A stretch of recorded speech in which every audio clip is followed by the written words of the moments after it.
Ladies and gentlemen, welcome to Supah Nerd-tendo on No Fucks Given Radio. Select your player. Player 1, start. You're serious, aren't you? About what I do, yes. Not necessarily the way I do it. The Thing. Is this dork made of orange rock like the rest of his body? It's a different morality. Get used to it or go home. As long as I'm not that person. The evil one. Well, nobody's perfect, but that's overstating it a little. Comic book shit. I find that answer vague and unconvincing. Yeah, pretty obscure. Don't you think that's plain damn weird? Your hosts, Mr. DKB and Racer XX Cash of the Super Smash Bros. And the Unknown Factor. Did it work? Supah Nerd-tendo. Enough said. But yeah, now we're live. No Fucks Given Radio, motherfucker. That's right. Super Nerd-tendo tonight, episode 9. Yeah, Race Access Cash, Mr. DKB. What's good? What's up? Oh, yeah, man. Happy Halloween, everybody. Oh, hell yeah. Stay late. Hell yeah. For everyone that wasn't. Man, for real, we didn't do a Halloween broadcast. I kind of felt lazy for that. We did. We went trick-or-treating with the daughter. Had a hell of a time, you know, first time trick-or-treating out here in this area. But yeah, I felt kind of lazy because I didn't do a Halloween broadcast. And I kind of felt like I should have, but I was like, I ain't doing it. I need a day off every once in a while. Goddamn right. But tonight, we ain't doing that shit tonight. The Super Nerd-tendo. And man, we're gonna get deep into all kinds of shit, especially since this Unshaven fucker agreed to hang around for our verses, which is gonna be nuts. But Marc Alan Fishman, what is up? Howdy, everybody. Good to be here again. Right. I know, it's nuts, isn't it? It's really weird doing an intro twice, man. You know, but that's what you do. You know what? This whole show could just be me introducing myself. I'd be completely fine with that. Mark, no. I'm not. Razor, ask him a fucking question. He wants to just be introduced to the whole interview. What the shit? I don't like hearing my name. Right on. Let me ask my question. Is that what you said? Yeah, man. I think, yeah, man. I hope you got one. I mean, I can start with the opener. I didn't really have anything. Okay, tell us about yourself. Tell us about Unshaven Comics and yourself. Absolutely. So, Unshaven Comics is a comic book studio that I founded with my two best friends, my brothers from other mothers, Matt Wright and Kyle Gnepper. We've been friends since 6th grade. We've been making comic books since 2006. And, yeah, I mean, that's sort of the basic gist of it. We've got our all-ages friendly, super popular book, The Sammernauts. We've got the first trade, which will be dropping early next year. We actually finished off the last of the 4-issue series, not just about a month ago. And I've been collecting all the bonus material and all of the good stuff to put into the actual trade. And that trade should be ordered up here probably by the end of November and should be in our grubby little mitts probably around February. And we're going to make good to all of our Kickstarter backers who helped us out a couple years back to get this thing financed and fixed up. And we'll be promoting the absolute ever-loving hell out of it. Very nice. Well, hell yeah, man. And we're down to do a little of that promoting here. I do gotta say, real quick, Racer, I feel like the past couple weeks you've been on a real fucking get the beard on kind of thing over here on Super. Or past couple, I said weeks. I meant months. God damn. Too many shows, ladies and gentlemen. Sorry. Yeah, past couple months you've been on a real get your beard on trip over here. Huh? You have the Sexy Beard Club and Sexy Beard Club Press. Well, wait. Sexy Beard Club. Yeah, Sexy Beard Club, Sexy Beard Club Press. Then Unshaven Comics, and then no. What was Beardo Comics? Fucking the fucking last month. Yeah, beards are cool though, ladies and gentlemen. For everyone out there who don't know, sport a goddamn beard, right? But what I want to know, Mark, like Unshaven Comics, what made it to where that is the name that you went with? Because I feel that's more than just a fucking. You said that because more than just a beard, I assume.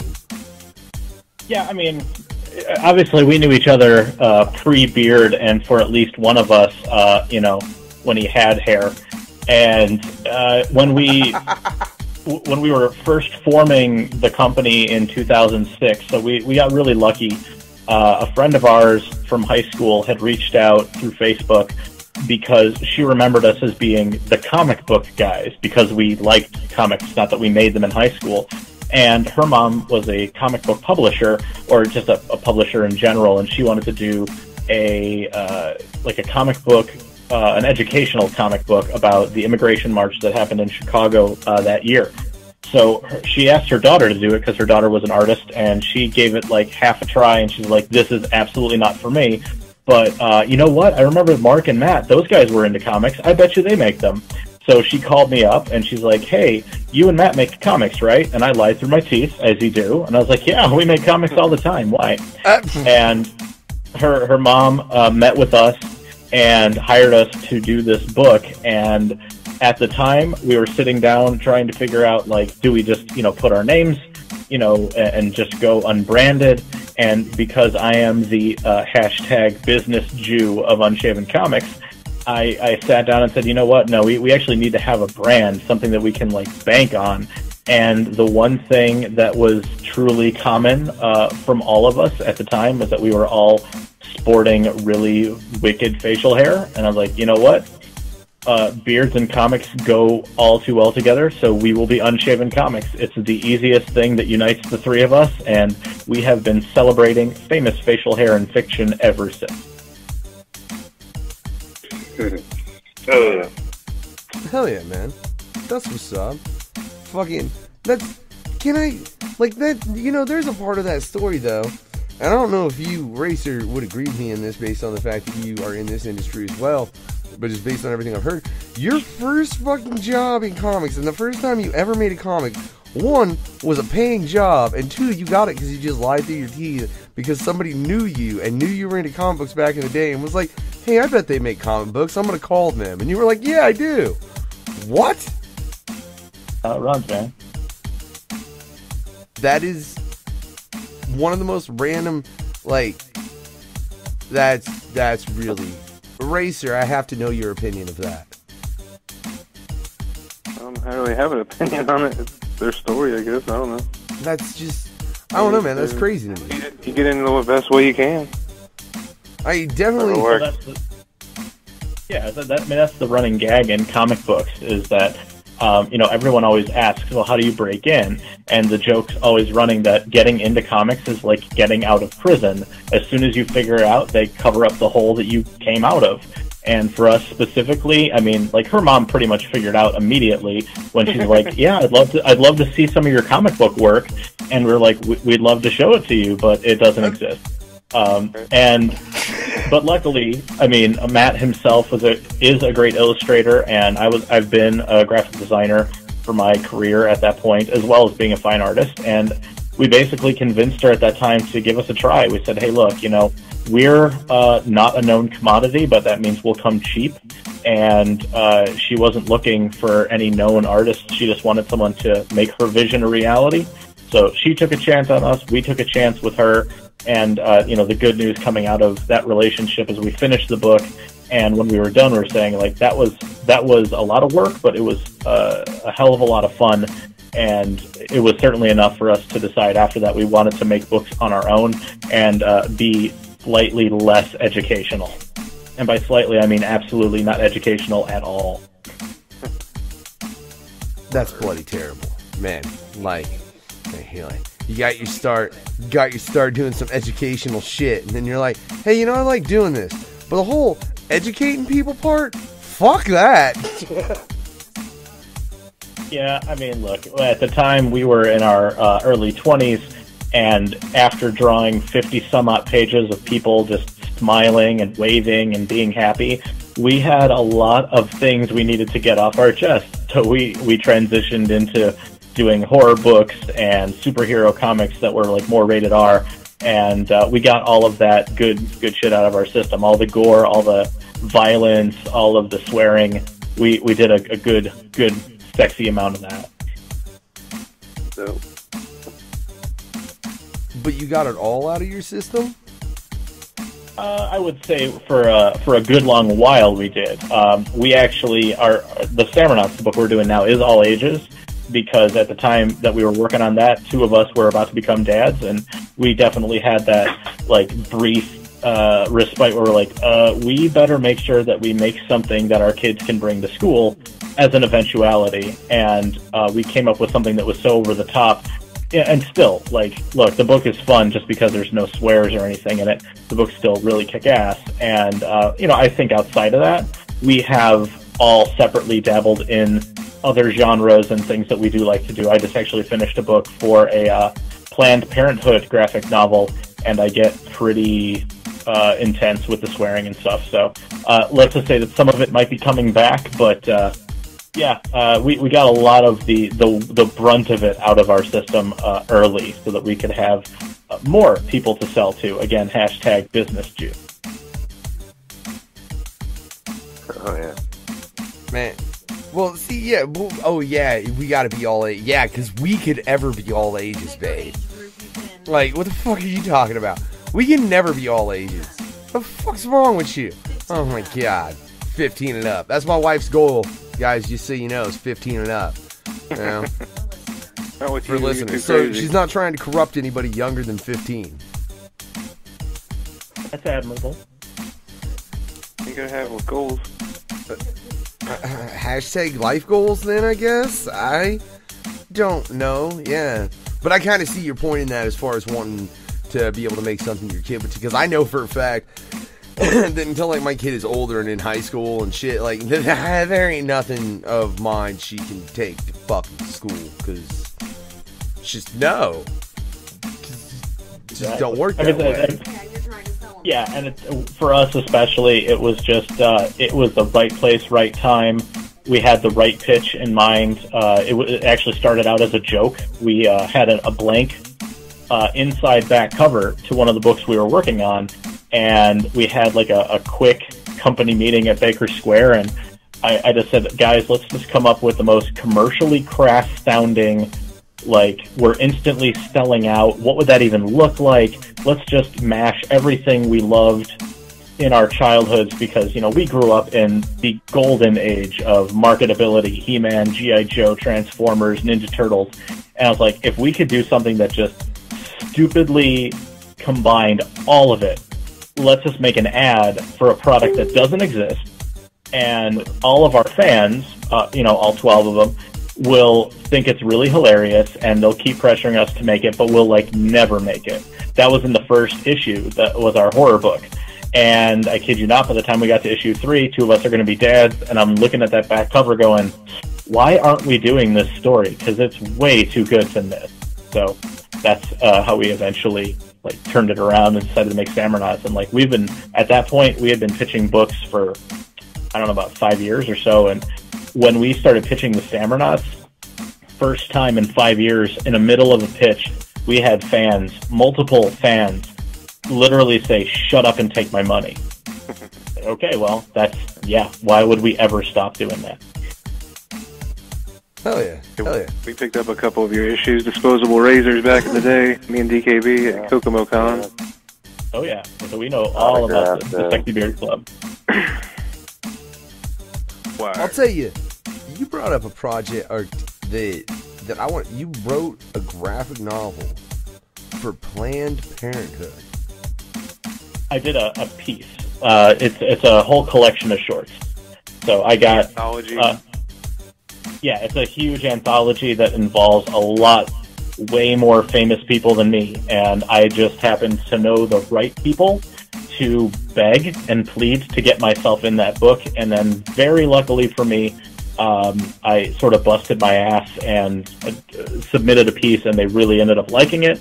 So I can feel good at the end of the day that somehow I get to be in the same book as Gail Simone, Brian Azzarello, and Neil Gaiman. Ooh. Very nice. I heard of them. Now, man, I gotta ask though, like, when they approach, alright, when you begged to get onto that project, I guess I should say, since that's what she said, and you ended up getting on that project, like, what did they ask for you? Like, their pitch out was, so obviously with the current administration, I don't know how political you guys get or not, but I mean, suffice to say, Planned Parenthood has Trump. What? Okay, thank God. You never know, man. So the thing is, yes, in an effort to say fuck Trump and his administration has been dealing barbs left and right to Planned Parenthood. So Molly Jackson and Joe Corallo, two great editors out of New York, wanted to do something, anything, to help out Planned Parenthood as they continue to take, shot after shot on the chin from, people left and right. So they basically called in every favor. Exactly.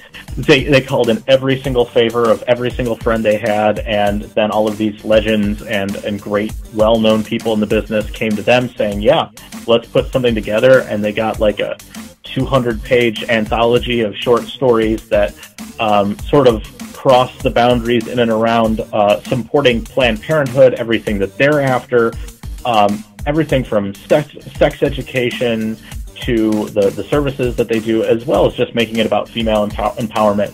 So they came to me specifically when they agreed to let me participate. They said, hey, we already have all of like the really heavy material that, that's about abortion and about rape and about this and that. I was like, can you do something for us that's funny, like lighthearted, and kind of female empowerment-y? And I was like, yeah. Again, lying through my teeth, like, yeah, I got that, no problem. And I sat down with a couple of my friends that are very close to those worlds, and I just started brainstorming with them, and I just got a spark of an idea on my way to work the next morning, where I was listening to NPR, and I was getting really angry at the host being completely oblivious to, like, I do like NPR most of the time, but just listening to them that morning, it just seemed like they were really being full of themselves about, like, the most inane shit. And I was like, okay, I've got it. So I decided to tell a story sort of based on, when they had all of the women's marches right after Trump was elected, with the cat hats and all that stuff. So I had a character, her name is Girl Incognito, and she comes in to promote that she's going to be at one of these protests. But the way the comic itself is presented, every time she speaks, it's like the Charlie Brown, when an adult speaks, it's just trumpet noise. So I've got this blisteringly idiotic NPR DJ that's asking her questions but not paying any attention to her, and she's just getting angrier and angrier. And then she has a single-page splash where she just yells the shit out of this guy. Papers are flying everywhere. And then it ends with a joke where he basically completely ignores everything she just yelled at and starts setting up the next stupid interview by Terry Gross. Hell yeah. When is that coming out? Like, where can the motherfucker go find that? I'm curious. I'll tell you right now, as I'm getting here on the go. If you guys go, if you search for Mine, M-I-N-E, exclamation point, you guys can get that. It's actually, you can get it through Book Riot. You can get it through comicmix.com. Either of those places, I would actually personally suggest going to comicmix.com because I write for comicmix.com. I have a weekly article that goes up there every week about all sorts of stuff. But yeah, the comic itself, it's called Mine, a graphic novel celebration of freedom and liberty for all benefiting Planned Parenthood. But just remember Mine, exclamation point. If you put in Mine graphic novel, it's going to be the first thing that comes up everywhere. And I believe it's actually dropping in December. They're getting it all ordered up right now, and it is available in previews and a couple other spots, so definitely take a look there. I'm actually looking at the list of names that they've finalized here, and it's crazy. If you know anything about comics and people working in comics today, they have Neil Gaiman, Mark Wheatley, Jill Thompson, Gerard Way from one of those bands I don't listen to, Gail Simone, Mark Hempel from Sandman, John Ostrander, the creator of the Suicide Squad, Devin Grayson, John Trujillo, Mark Waid, Paul Levitz, former editor-in-chief of DC Comics. Yeah, the list goes on. Louise Simonson, who is the wife of the creator of Thor, who is also a creator herself. Yeah, I mean, the names, my God. Denny O'Neil is on here. Denny O'Neil, of course, acclaimed DC writer, did Green Lantern, Green Arrow, and several 100,000 other books you've all read. Mark and Draco, shoot, all sorts of people. And a bunch of other people I can't pronounce their names, so they must be from other countries. Well, man, if nothing, I mean, that's a fucking, that must be, it's just, I mean, sorry. And nothing else, that just must be awesome, just to be amongst a piece of work that has all of that talent, because fuck, that's the list of talent. That's the list of... Not gonna lie, I'm gonna put all of those names on a t-shirt, and then just put at the bottom, and Marc Alan Fishman. Like, I worked with them, I swear. Yeah. Like, I may actually carry the book on a chain, like Flavor Flav, just like with my page bookended. Like, I don't even particularly care if, like, I'm just sandwiched between nothing, or if they just staple my comic into the back of the book, for all I give a damn. And actually, one of the cooler things that I know will happen, the models I worked for to make my piece, one of them actually is an audio engineer, and he's going to produce my comic as an audio play as well, that they're going to give to all the Kickstarter backers, and we'll probably host up on our site too when it's done. Pretty cool. Yeah. Hell yeah. And then, well, not only that, like I said, you get to work with all of that talent, and then not only that, but for it to be for something that is a good cause. And yeah, you ask how political we get over here. With Supah Nerd-tendo, not very often. I mean, and honestly, it varies show to show. I mean, the most political show would be the No Bullshit Zone, because that's where we get into very serious fucking top. Well, we try to break up some of it with a bit of fucking dumb shit that someone's done recently.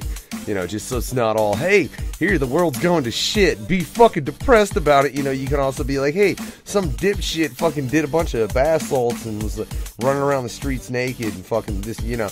Like, so you can break up the monotony of it. But yeah, as far as political, I don't give a fuck. We'll get all into that, man, if you want to get into anything.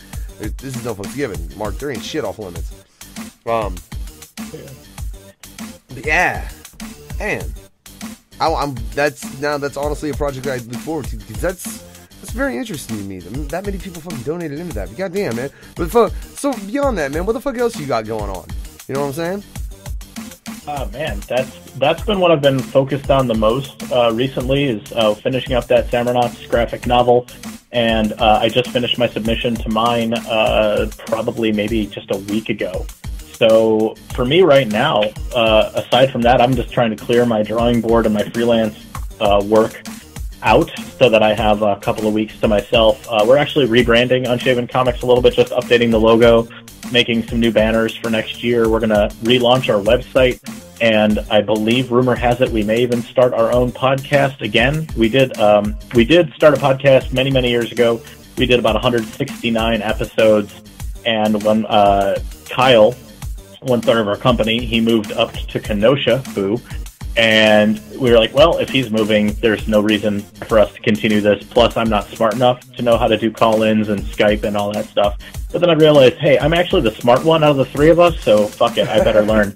And now that we've got a better social media presence, we've got some more fans coming into our Facebook page and such. So we're going to relaunch that for next year.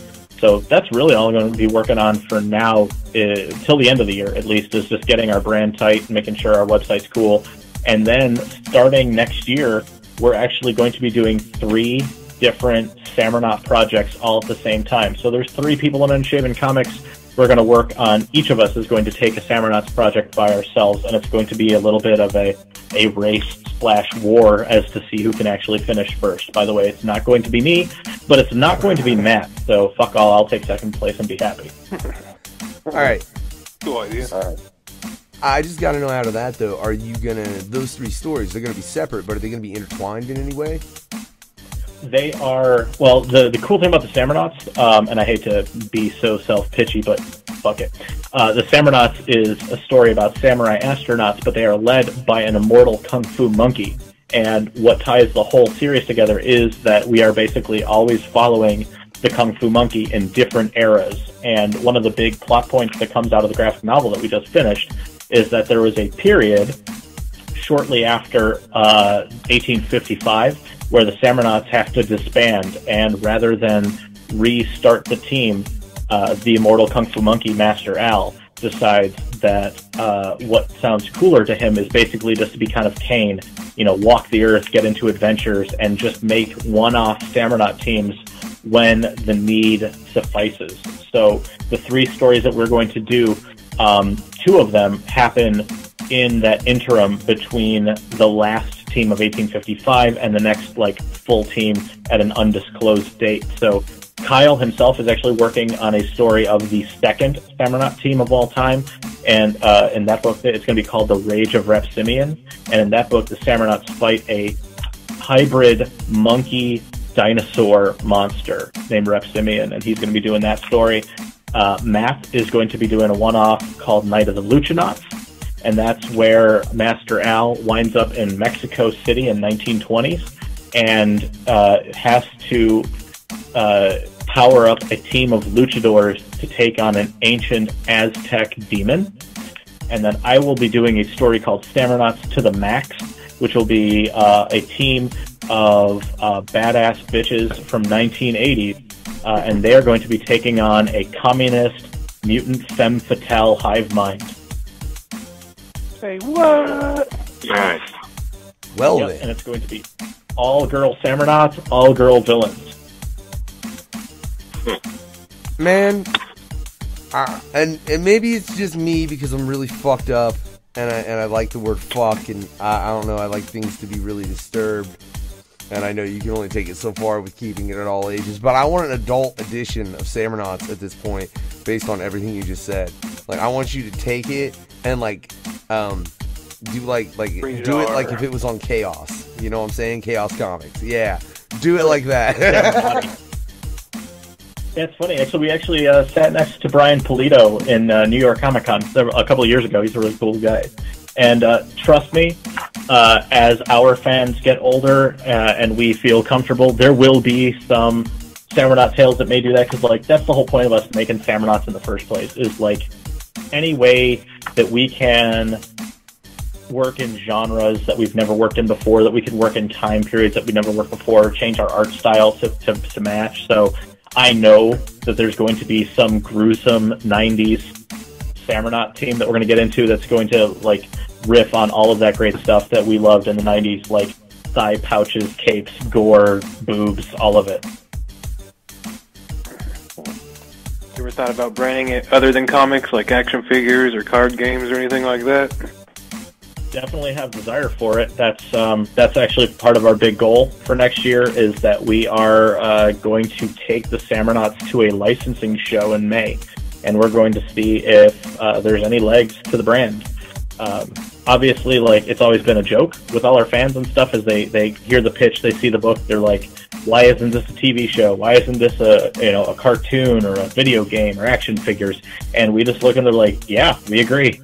So since none of us are independently wealthy just yet, maybe the licensing show might be our ticket into some of those areas, because now's the fucking time, right? Because you can't shake your stick without a comic book being involved in something in major media. So that's our hope, is that somebody somewhere is just going, how come I can't just get a ready-made kick-ass concept? And we'll be like, right here.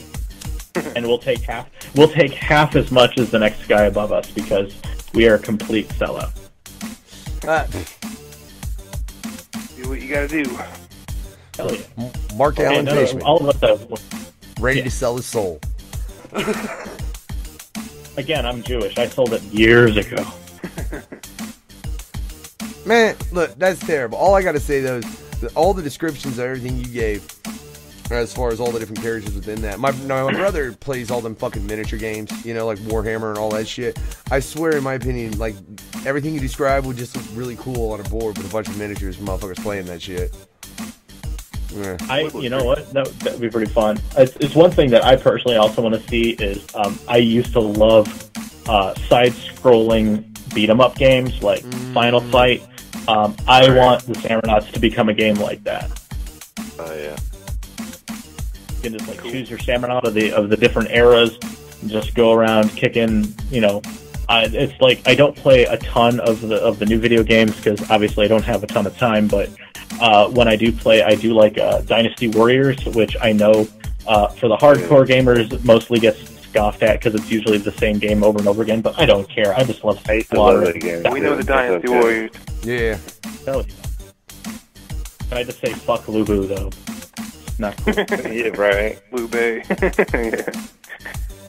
Lubu. Hey man, look, Yeah. I ain't got time to get into like them fucking Call of Duty games and shit like that. So I totally understand, Mark. For real. I don't want something that I have to think that much because I have to think too much on other shit. If I'm sitting down to play a goddamn video game, I don't want to have make my brain operate at full capacity. I'm doing it to relax, not to fucking have to think 1,000%. That's what I do when I'm on this goddamn radio. So I understand. That's my requisite. I basically, if I can turn the game on, beat somebody up for 20 minutes, turn it off, and be fine. Like, I actually bought a PS4 for myself so that I had one video game system that my 5-year-old couldn't operate, and I only own 2 games for it. I have a Dynasty Warriors game, and I have Injustice 2, and I'm fairly certain that will keep me just fine for the next 2 years. Right. Yeah, that's how I am. Give me like 2 They games. just put Hellboy on Injustice 2, which I found was interesting. Yeah, and damn those guys. Like, I saw that I've been good not wanting any of the extended, like, it's okay, Starfire's kind of cool, and, Sub-Zero, sure, whatever. Yeah, take them or leave them. But then they dropped Hellboy, and I just looked at it, and I just, fuck you guys, take my game. I seen today that someone posted on Eric Larson's Facebook page. It's like, you should get Savage Dragon on there. That'd be cool. He's like, that's not really what I want to do. Basically, he didn't say it like that, but I mean, it'd be cool to see Savage Dragon in a game. But he sounded like he's like, nah, that's not his cup of tea. Yeah, well, you know what would be his cup of tea? A dump truck of money. Right. Right. Isn't that anyone's cup of tea? Yeah, I don't know. Like, to have your character licensed for a fighting game, to me, seems like kind of a no-brainer. Like, yeah, I'm sure that, however they represent Savage Dragon, would it be the perfect way to do it? Whatever. Who cares? Like, at that point, Right. like, you're just exposing your character to people that may not even know it. Like, there are DC comic fans that I bet you have never played Mortal Kombat, but they're at least interested now in Sub-Zero, Raiden, and Scorpion. Right. My 5-year-old doesn't know Mortal Kombat, but he definitely knows Scorpion because of Injustice 1. So, I wonder who's going to be the next one. It makes you think sometimes. Sure enough. I'm actually curious. There are characters in Injustice 1 that did not make it into Injustice 2, and it makes me suspect, are they just saving them? Because they've done almost all the Teen Titans. They've done Cyborg, Robin, Raven was in the last game, Starfire's in this one. And it kills me that they haven't done Beast Boy yet, because he would lend himself to a fighting game so well. Right. I like how they use the skins. Like, they might not, like, they'll have Mr. Freeze and Captain Cold as the same, like, just a skin, just the same powers. I kind of like that idea. Yeah, they've done this, like, Green Lanterns are always, that's an easy one, that's an easy swap. But yeah, I mean, I could imagine, for example, like, they could just take some of Gorilla Grodd and just paint them up green. You could do, like, Bizarro Superman. I don't know if they haven't done it. I haven't played the new Injustice yet, but I don't know. I haven't seen that skin yet. Like, the game is weird because Injustice 2 has a lot of, like, this gear that you play for that you get to, like, equip up your characters, and some of the gear is actual callbacks to real things that happened in comics and stuff, and others is just, like, made up shit. So they're like, hey, Superman's wearing a gay crown. There you go. It seems like someone where, like, someone kills Robin or whatever, Damian kills somebody, or, yeah. Superman kills the Joker because Joker killed Lois Lane and their unborn baby. That was the first game, and then the second game, basically, they just gave up on telling a detailed story, and they're just like, Brainiac shows up and fuck him. Right. Like, we know you're not paying attention anyway. You're not going to pass the quiz anyways at the end.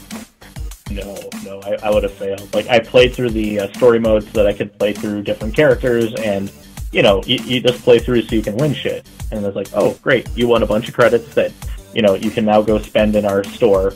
And, like I said, I've been trying really hard not to give them any in-app purchases, but, yeah, damn it all, that Hellboy is way too tempting.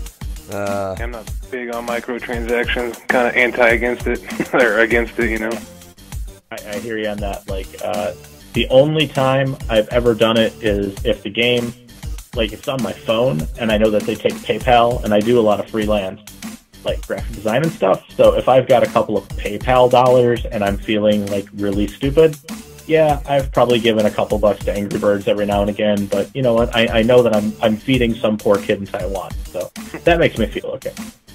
Wait, why the fuck do you think you're feeding some poor kid in Taiwan buying Angry Bird shit? Just let me have this.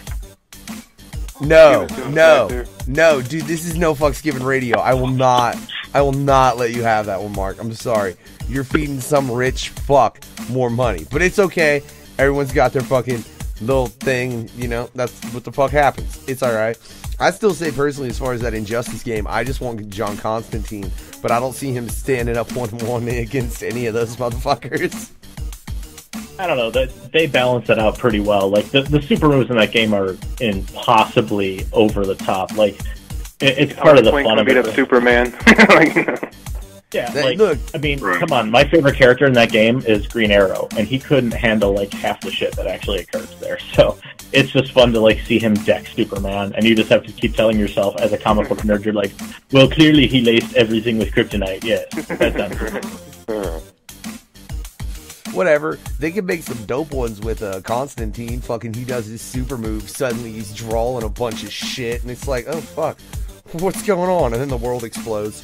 Demon comes out, swallows Superman whole. Game's over. I wonder if they're gonna do the Watchmen since they've been doing that Doomsday Clock. That'd be kind of cool. Watchmen on that game. That'd be pretty sweet. Yeah. Actually, Dr. Manhattan's move. You know, like you just hit the. You know, for the final move, and the screen just goes black, and they're like, and the world ends. Oh, see, I was going to say Dr. Manhattan's final move is he gets real big and just drops his big blue dick on you. I knew it. I knew you were going to say something about it. I knew it. Whatever. Look, you can't tell me that's weird. In that day and age of the comic, they drew a motherfucker just big blue dick. That's weird. Out. I mean, whatever. I didn't do it. Don't talk to me. Talking fuckers did that shit. You know? Whatever. It would be a fucking funny ass finisher though. Come on. Like, I mean, I know they couldn't do it for, you know, because all ages, blah, blah, blah, whatever. Can't make it fucking R-rated version of Injustice. Alright. Hey, you know what? I think it would still be just as funny if he dropped a big pixelated dick on you. Right. I'm down. I'm down with that. That's actually even funnier. If you want to get away, in my opinion, that's a little funnier that it's pixelated. Because then, like, people would be like, what was that? You'd be like, oh, Dr. Manhattan just smashed them, kiddo, it's okay. And in the back of your brain going, they just dropped fucking Dr. Manhattan's big blue dick on top of Superman. What the fuck? You just see a giant foot, bang. Giant foot, bang. Giant blur, bang.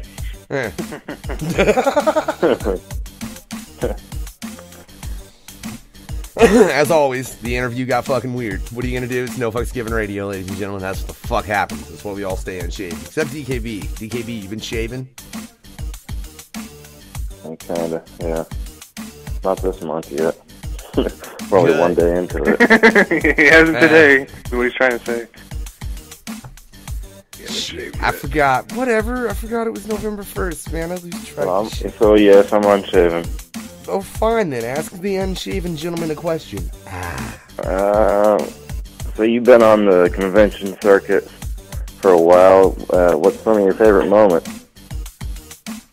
Boy, couple. The one that always stands out to me, so we've done Baltimore Comic-Con a few times, and the second year that we did it, we were sort of on an end cap, like one off of a corner, and we had sort of a straight shot view to the end of the hall. And we see these two little boys, probably about 9 or 10, I'm guessing, and they look down the aisle, they see our banner, one, you know, pokes his friend in the shoulder and points directly at us, and they get super excited, and they, like, barrel down the aisle, like, throwing people left and right to get to us. And I see this coming, and I like tap Matt and Kyle. I'm like, guys, either of these people bought the book last year and they hate us, and be prepared, or we might actually have fans.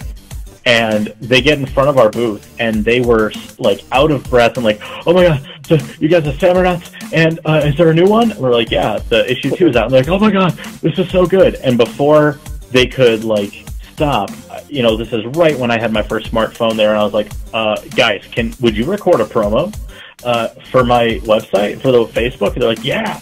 And I just put the phone on, and for 2 minutes, these kids sold the shit out of our book. They were like flipping through pages, and the one kid turns to the next one. He's like, think how much Power Rangers suck, okay? This is everything that, but it doesn't suck. And it was clearly one of the funniest, like, most exciting moments we've ever had. Like I said before, we've done New York Comic Con a couple times, and we sat next to Brian Polito from Chaos Comics, Evil Ernie, Lady Death. He was really cool to be next to. And I'd say outside of that, probably one of the cooler things that also happened. So, like, Matt and I did Charlotte, North Carolina. We did Heroes Con out there because a lot of our friends said, oh, that's a really good one to do. We did not bring Kyle, and Kyle is the pitch man. He stands up like the Predator. If you just have a heat signature and you walk past the booth, he will stop you and pitch. Matt and I have too much empathy, so we actually just sort of wait for people to come to us, and we're getting that out of our system. So we went to Heroes Con convincing ourselves that we would do well without Kyle. That was a mistake, but funny enough, we did bring a couple of our Samurnauts, like actual people who were in the book. They came with us, and they were helping us pitch too, because after a while of no one really stopping, we're like, what the hell is wrong with us? And we're like, let's just do what Kyle does. How hard could it be? Really hard.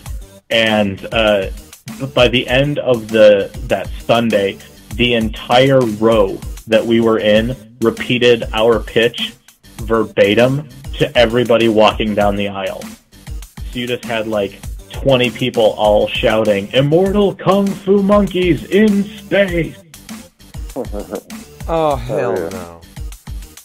I don't even know how to respond. Like, if I walked into a con and people were yelling, "Immortal Kung Fu monkeys in space," I would definitely have to stop one of the people yelling and be like, dude, what in the fuck are you talking about? Yeah. What's up, John? For real, John the Cook up on our Facebook Live. But yeah, no, like, cause I mean, if I hadn't talked to you, obviously, like, I mean, that would confuse the fuck out of me, man. Yeah, trust me, we've pitched this book thousands of times, and you basically run into, I want to say, like, 3 responses. Either, that's a mouthful, shut up and take my money, or they'll go, I like monkeys.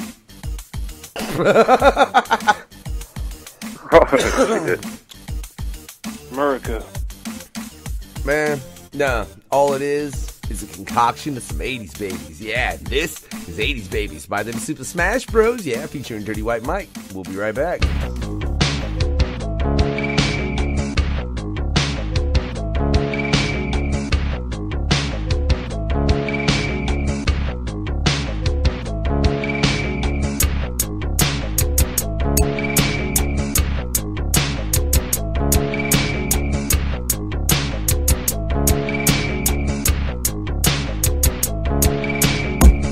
80s, baby, you know the man. At the arcade, paper boy in that rampage. Eating cereal and watching cartoons on Saturday. Hanging with my friends and riding bikes in the alleyway. 80s, baby. Escaping New York like Christopher Reeves. Watching New Jack City with a couple dope beats low key. We keep it OG in living color like the big homie. NES, it's NES, you know I got that Sega Saturn and Genesis, you know I got the latest games and the cheat codes, the modern controller with the auto reload, beast mode. Blade Runner, I never get caught. Low to the earth like my name Fraggle Rock. Cocked on Columbus block. Weekend at Bernie's and it never stops. Hey, yeah, I'm an 80s baby. I don't care what they say, I'm a reppin' to the grave. I don't dab, I don't Dougie, I don't whip a nay. An old school motherfucker, I'm an 80s baby. Hey, yeah, I'm an 80s baby. I don't care what they say, I'm a reppin' to the grave. I don't dab, I don't Dougie, I don't whip a nay. An old school motherfucker, I'm an 80s baby. At the movies, watching flicks, chilling with a Sprite, pop rocks, and pixie sticks. Yeah, I got Hot Wheels, Matchbox, and Lego bricks, the micro machines, and them garbage pail kids. Oh shit. Clubber Lane, I'm gripping that grain. Doctor giggles when I tickle that brain. Insane. A pocket full of change.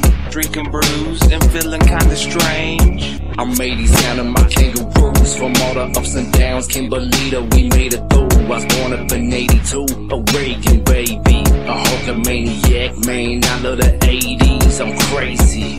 Big trouble in Chinatown. 1090 club when I look around. Bumping that sound, and we getting down. Giving good griefs like we Charlie Brown. Hey, yeah, I'm an 80s baby. I don't care what they say, I'm a rapper to the grave. I don't dab, I don't dougie, I don't whip a nay. An old school motherfucker, I'm an 80s baby. Hey, yeah, I'm an 80s baby. I don't care what they say, I'm a rapper to the grave. I don't dab, I don't dougie, I don't whip a nay. An old school motherfucker, I'm an 80s baby. My glasses on and they 3D. At the phone booth, phone home like E.T. I know you see me, I play with a Ouija. Up all night watching movies on TV, believe me. Revenge of the nerds, I'm flipping birds. Giving two shits when I'm spitting my words. Thin the herds, we trimming fat. Super Smash Bros, we getting it back. My back it out, checking sports cars, unless it's a real 80s babies, we porn stars. I feel like Mike Tyson, off east of the North Star. Miami Vice, with the babes in the sports cars, go hard. About to die hard, wrap them up in Mylar. Excess cash and I'm sitting up in my car. By far, hit them with the tire. Break them out portable, made by Tiger. Hey, yeah, I'm an 80s baby. I don't care what they say, I'm a rapper to the grave. I don't dab, I don't dougie, I don't whip a nay. An old school motherfucker, I'm an 80s baby. Hey, yeah, I'm an 80s baby. I don't care what they say, I'm a rapper to the grave. I don't dab, I don't dougie, I don't whip a nay. An old school motherfucker, I'm an 80s baby.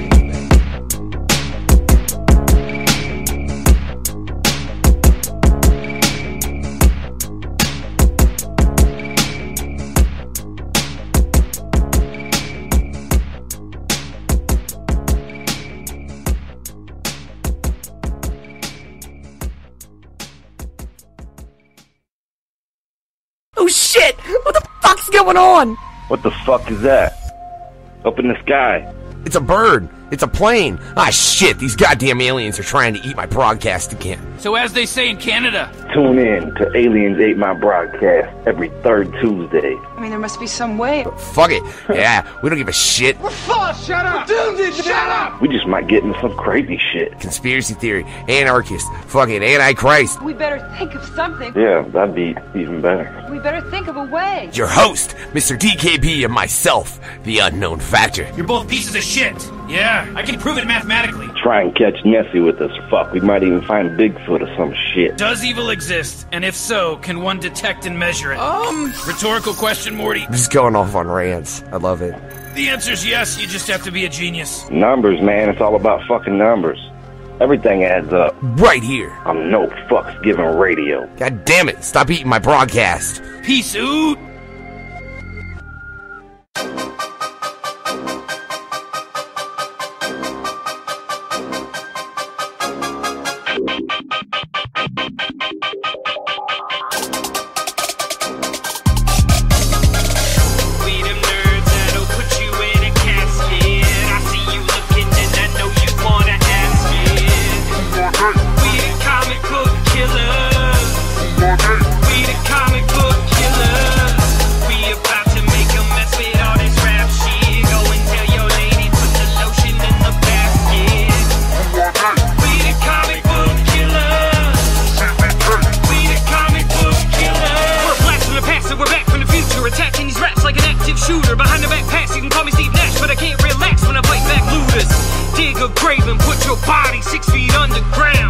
This is like karma, what goes around, comes around. MJ Lovecraft lit as a match streamline aircraft, hijack, crash all these suckers in the Pentagon while everybody sings along. Praise the dead, bleed, raise the dead, feed. Here we go again. Sheep for the thunder, conducting lightning strikes inside of me. Blood gon' spray from the swing of the knife. Cut your throat, can't scream for your life. As your soul moves towards the light, your body gonna be my slave for the night. Wax on, wax off, you know that's how we jack off. Winning like the lottery, we went and hit the jackpot. 6'6" shit, what you know about me, chick? Heartbroken with a wrist slick, comatose. She with a joke, hopeless hope with no soul, no place to go. But a hole to hell dispose her, coffin in the wishing well. Last wish, wish it well, as the hammer hits the nail.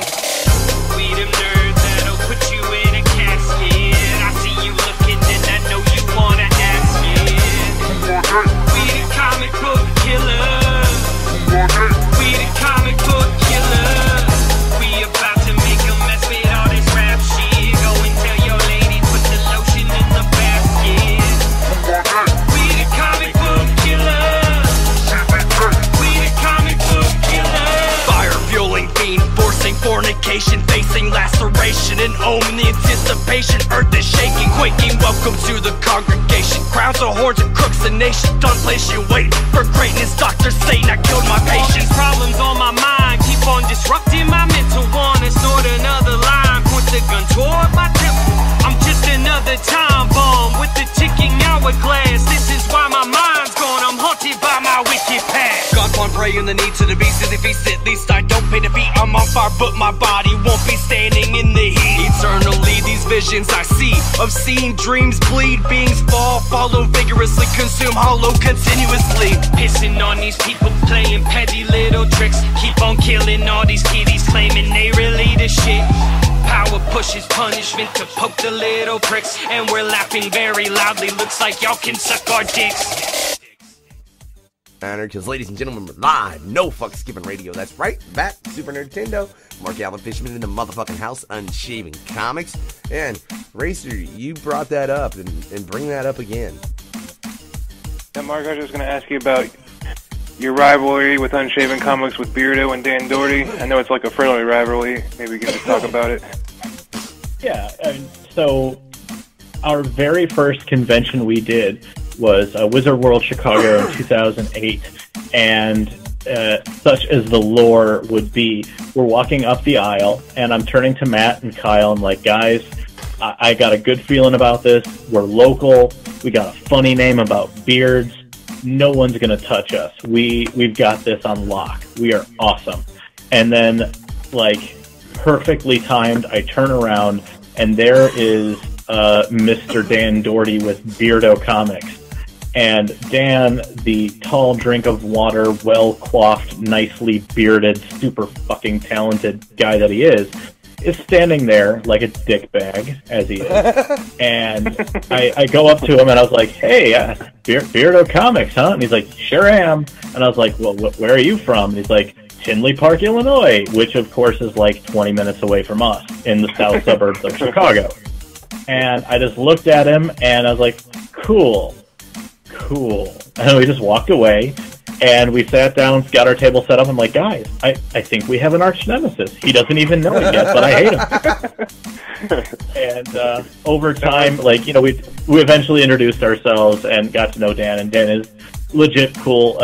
You know, he and I have struck up a friendship, a nice friendly rivalry, wherein I would basically poke him incessantly online, talking about how bad he was, an awful human being, and he would, you know, tap back to let people know that he's never heard of me, and who am I, and please leave him alone. Eventually, within our friendship, as he was finishing up Beardo Volume 1, he needed some help on the production end to do some color work and stuff, so I jumped in, helped him out, with the caveat that he would eventually come back around and help us out with Samurnauts and do like a backup story. So I did work for him. He just finished up his work for me. So officially at this year's Kokomo Comic-Con, we shook hands. The rivalry is over. I won. And it's good now. We're all friendly. And I said he is legit super talented. The books he puts out, Touching Evil, one of the best books you're not reading if you're not reading it. And yeah, I mean, the guy is great. I just wish he was uglier or something. Hey, real quick, before we that go was any our further. last guest, by the way. Yeah, before we go any further into the dissing of Dan Doherty, shout out to him and his butt chin, right, over there at Beardo Comics. That's what's up, right? If you want to know more about that, just check out the last episode of Supah Nerd-tendo as far as what we went into. But that's besides the point, right? He killed me in that last issue, too. That was a pretty proud moment in my life. Yeah, wanted to bring that up as well. Dan just killed one of the hosts over here at Supah Nerd-tendo. And, it's usually me that murders, the artists of the underground. What the fuck is that, man? That's my goddamn bit, Dan. Don't take my bit. That's me and Chuckle shit. Sorry, I ain't gonna get into that. I'm flipping the wig, right? My bad. Right, back to fucking Unshaven Comics and shit. Right, fucking.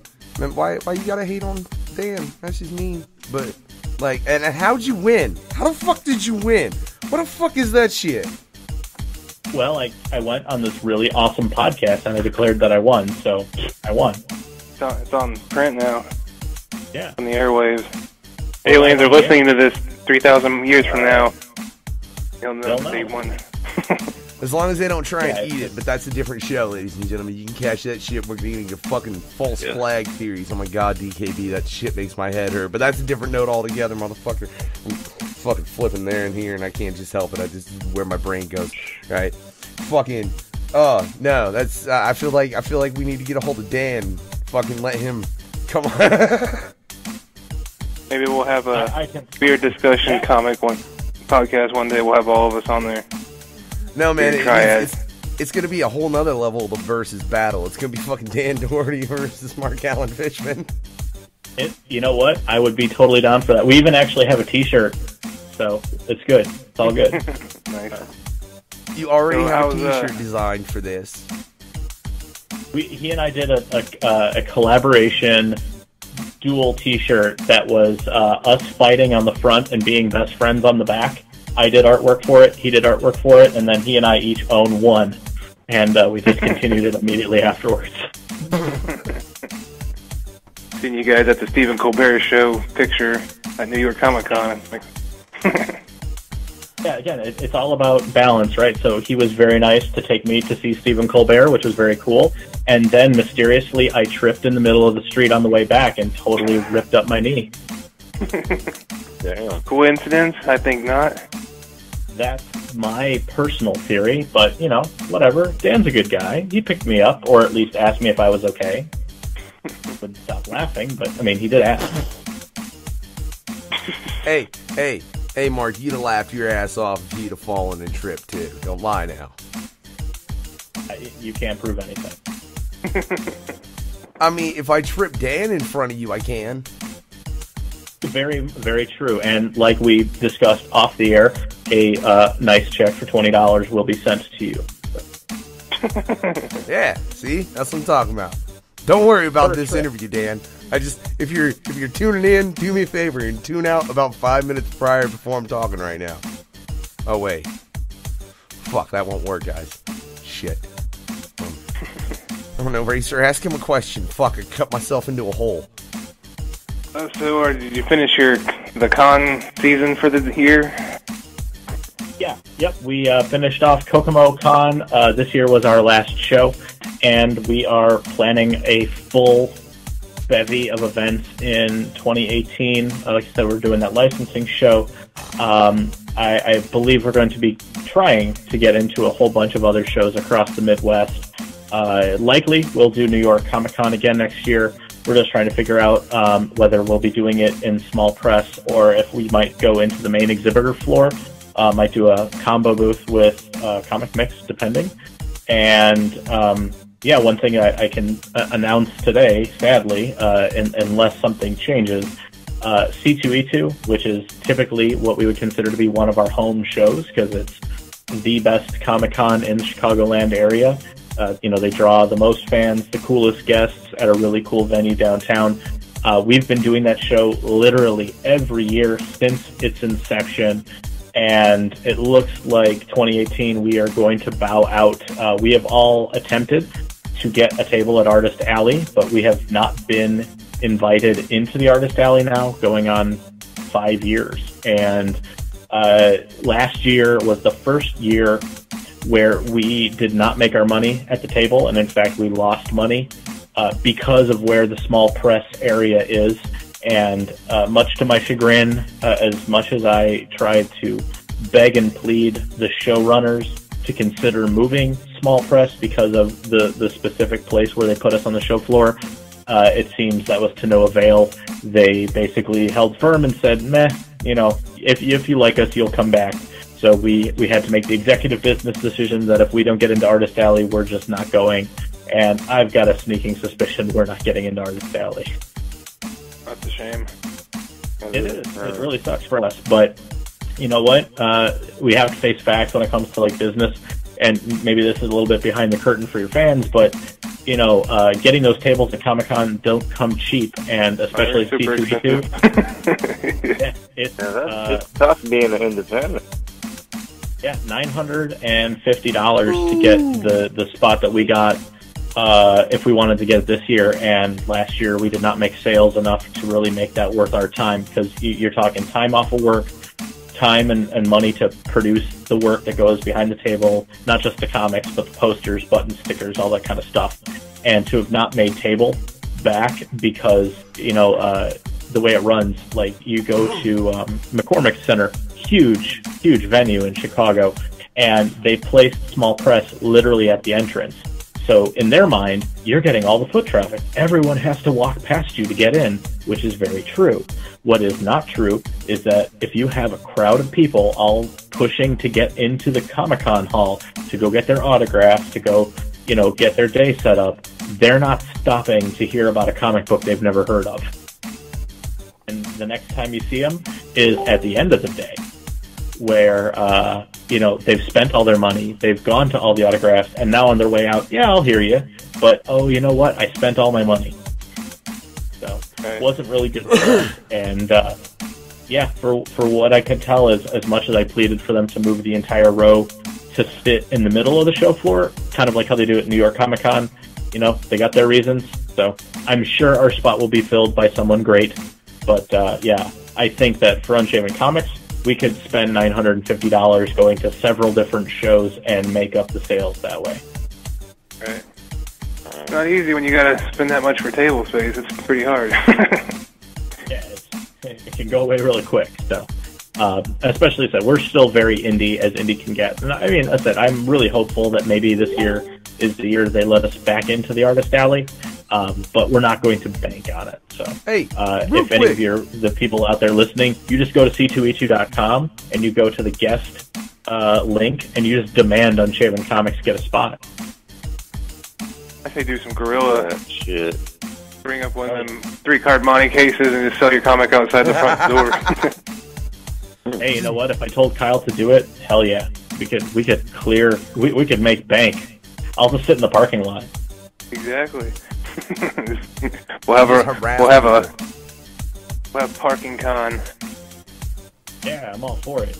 And you know, just to get by the Fed, the whole Fed, like, are you guys selling comics? No, I'm simply offering free bottles of water with a donation to the Send My Kids to College fund. It's like, no, I'm getting prostitutes, bro. I'm kidding. Totally legal. We're doing meth. Nah. I can't. Racer's just trying to get you arrested, apparently. Right. I know. I don't want to go to Cabrini Green. That's where the Candyman's from. Very true. Let's not say his name again, though. Could be kind of a Beetlejuice situation. I won't look in mirrors. Y'all are fucking Tony Todd once. That was a cool moment. Like, for real, y'all are disturbed. That's all I know. But whatever, I don't even know, man. But no, I see you. Hey, what? What? Now, I didn't say it, Racer. Look, besides the point, right? I don't know, but I do like you really goddamn near $1,000 to have a table at the entrance. I see your point, and Mark, that's harsh.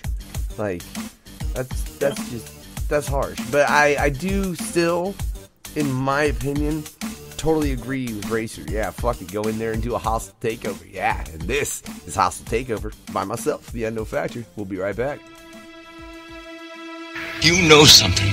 What is it? I'm scared, Butcher. Bullshit. You ain't afraid of no man. There's something out there waiting for us. And it ain't no man. Goddamn man, this demon's taking over. I don't know if I can hold him back much longer. He's gonna attack. Don't think I can stand it. Maybe I should just let him take this planet. Cause everybody hates me in the fucking end. Shit, I don't even understand what I did, but I sure as shit must have fucking earned it. Now I'm gonna take this world and let my demon burn it. So fuck this pain and fuck this world. I'm telling you I'm not fighting anymore. The Red Legion after all, no matter who it is, been locked in my head since I was a kid. And now I'm giving him the key so we can fight free. And every one of you can see what I see. And there's no stopping now. He's coming out his cage. Son of a bitch is in a furious rage. And I'm giving this demon full control. I don't want it. He can have my soul. So long as he takes his world and burns it down. And from me, you won't see a frown. Gonna bring a holocaust down upon these bitches. Send them running scared, shitting in their britches. That's what they deserve. That's what they need. That's what they get for all of their greed. Maybe if you just would've made this world purple, I wouldn't have to go and summon this turtle. You didn't. Now it's too fucking late. Already you reached and don't want just a taste. Get a full plate, gobble it down. Go back for seconds, eat the whole pound. Just an appetizer. Hunger can't be rivaled. Like Galactus only feeds for survival. And evil is his favorite dish. Good thing for him, our world's full of it. And he'll continue to feed until there's nothing left.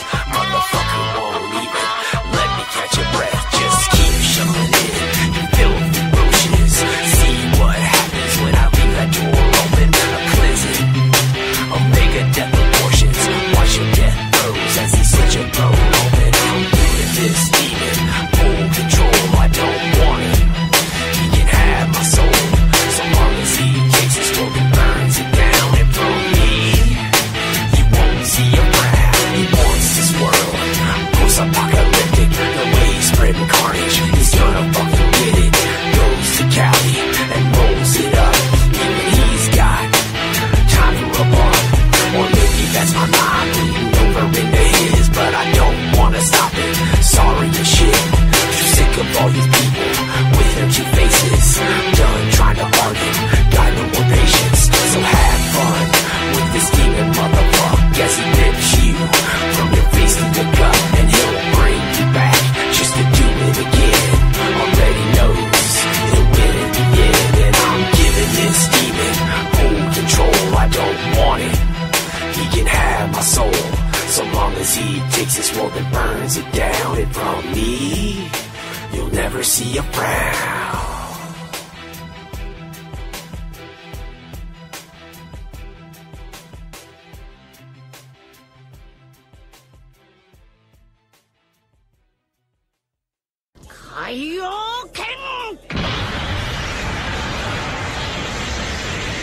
Hey, let's talk Team Snuff. We would be honored if you would join us. On the second Tuesday of the Tuesday of the Tuesday of the second Tuesday. I found it surprisingly beautiful. In a brutal, horribly uncomfortable sort of way. You like to talk snuff? I like to talk snuff. Let's all talk snuff. Well, not mine, obviously, but... What's that? No fucks given, radio, radio, radio. No fucks given, radio. It's an energy field created by all living things. It surrounds us and penetrates us. Can you believe this guy? Listen to me. Listen to me. I pity the fool if you ain't at the second Tuesday every month. No fucks given, radio. Team Snuff.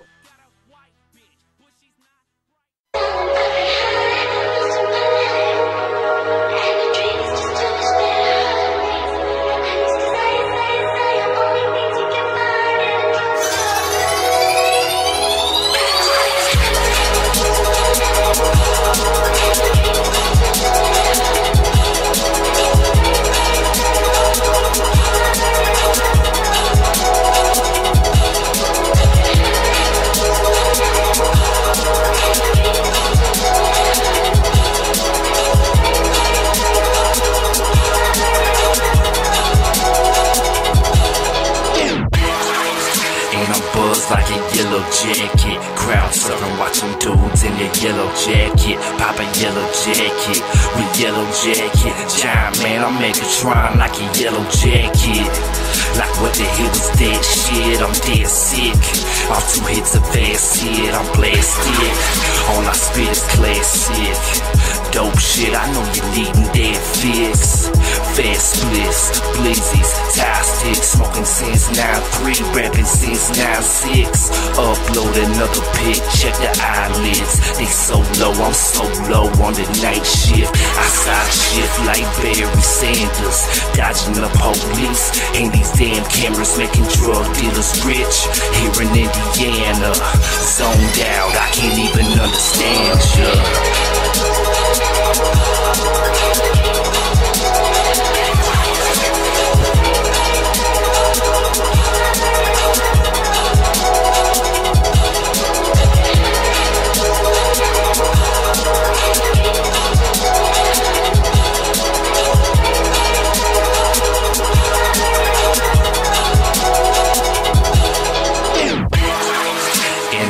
Like poison ivy, need a morphine drip. That poison ivy, and that poison ivy rolled in a stogie. Green with red hair, dipped in the codeine. I'm no fiend, though it feels like it some days. They say my brain's rotten and my lungs great. No sun rays, I stay in a black hoodie. Dark sunglasses and I act moody.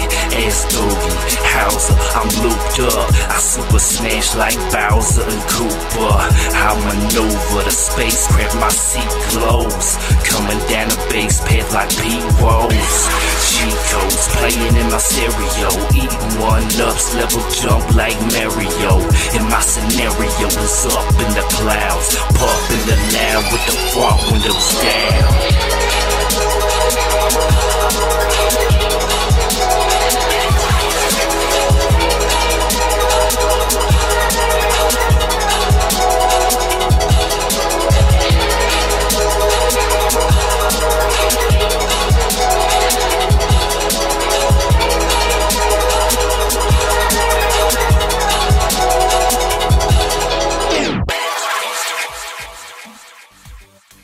Point react because we're back. No fucks given radio. Yeah, that's right. Supah Nerd-tendo, motherfucker. So, you know, it's myself and them Smash Bros in the motherfucking house. You know, there might be something else coming out from myself and them Smash Bros on a couple different levels too, I might say. On a musical level. Right, yeah. Yeah. Yo, DKB, that shit turned out smooth. I can't wait to hear that other track with that shit, with the pact, and that's good. But we're gonna get into that shit at a later point in time. Just freaking keep a lookout for DKB's mixtape coming up. Now, on the note of that, I'm talking about collaborations here. And I noticed, Mark, man, you collaborate because, you know, you run a company with 2 other gentlemen. What's it like for you, like, for one, running that company with them? Like, what's that experience been like and going forward? And then, as well, working with other people within the industry. Like, what kind of experiences have you had? And have you ran across anybody that, like, you want to choke the shit out of now? No one that I've personally worked with, no. I mean, again, I think when you're working with your best friends since 6th grade, you know, we had the rapport built well before we started working together. So, you know, we know each other's strengths and weaknesses. We know how to push each other's buttons. And hopefully, you know, when we've had to be critical of one another, especially like for Matt and I, you know, he and I grew up in the art classes together. Kyle is more on the writing side. And for Matt and I, we critique each other pretty hard. And we know that we can take it because, you know, I know my faults, he knows his faults, and we know how to collaborate there, which is, you know, why I think Unshaven Comics works well. Outside of that, I'm kind of a control freak. Like for mine, I did that piece all by myself. A little bit easier to manage, but I've never had I've never worked with anybody, let's say, that has been unruly. I've certainly had freelance clients that have been a little off-putting, over-demanding of my time, or, you know, not quite understanding how quickly things will or will not get done, depending on how much they pay me or don't pay me. But I certainly know that there are folks out there that have some pretty notorious reputations for being hard to work with. Luckily, I haven't had any opportunity to work with those people yet.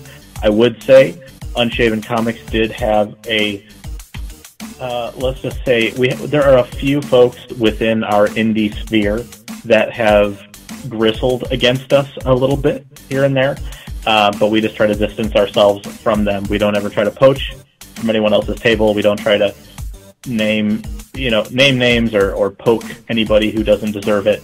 And that probably ties back to one of our con experiences. For those who do know us, we hustle pretty hard, but we have a line.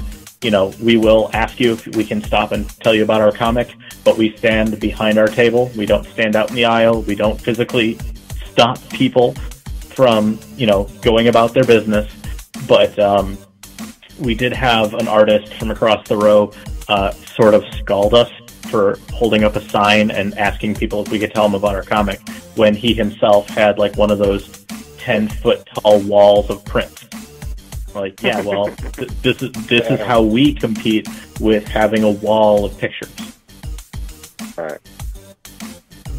Because you had a fucking sign, he got shitty. Like, that seems kind of asinine, I just have to say. So to whoever fuck that was, dude, yeah, get your head a little fucking unstuck, because I think you might have it up your rectum. That's just my opinion. Got splashed after there. No, you guys roughed him up in the parking lot, I heard afterwards. Yeah, not that you heard. But no, I would say it is funny. Somebody did sort of, without name dropping us, put us on blast on Facebook, and they're like, "Man, is this what the industry's come to?"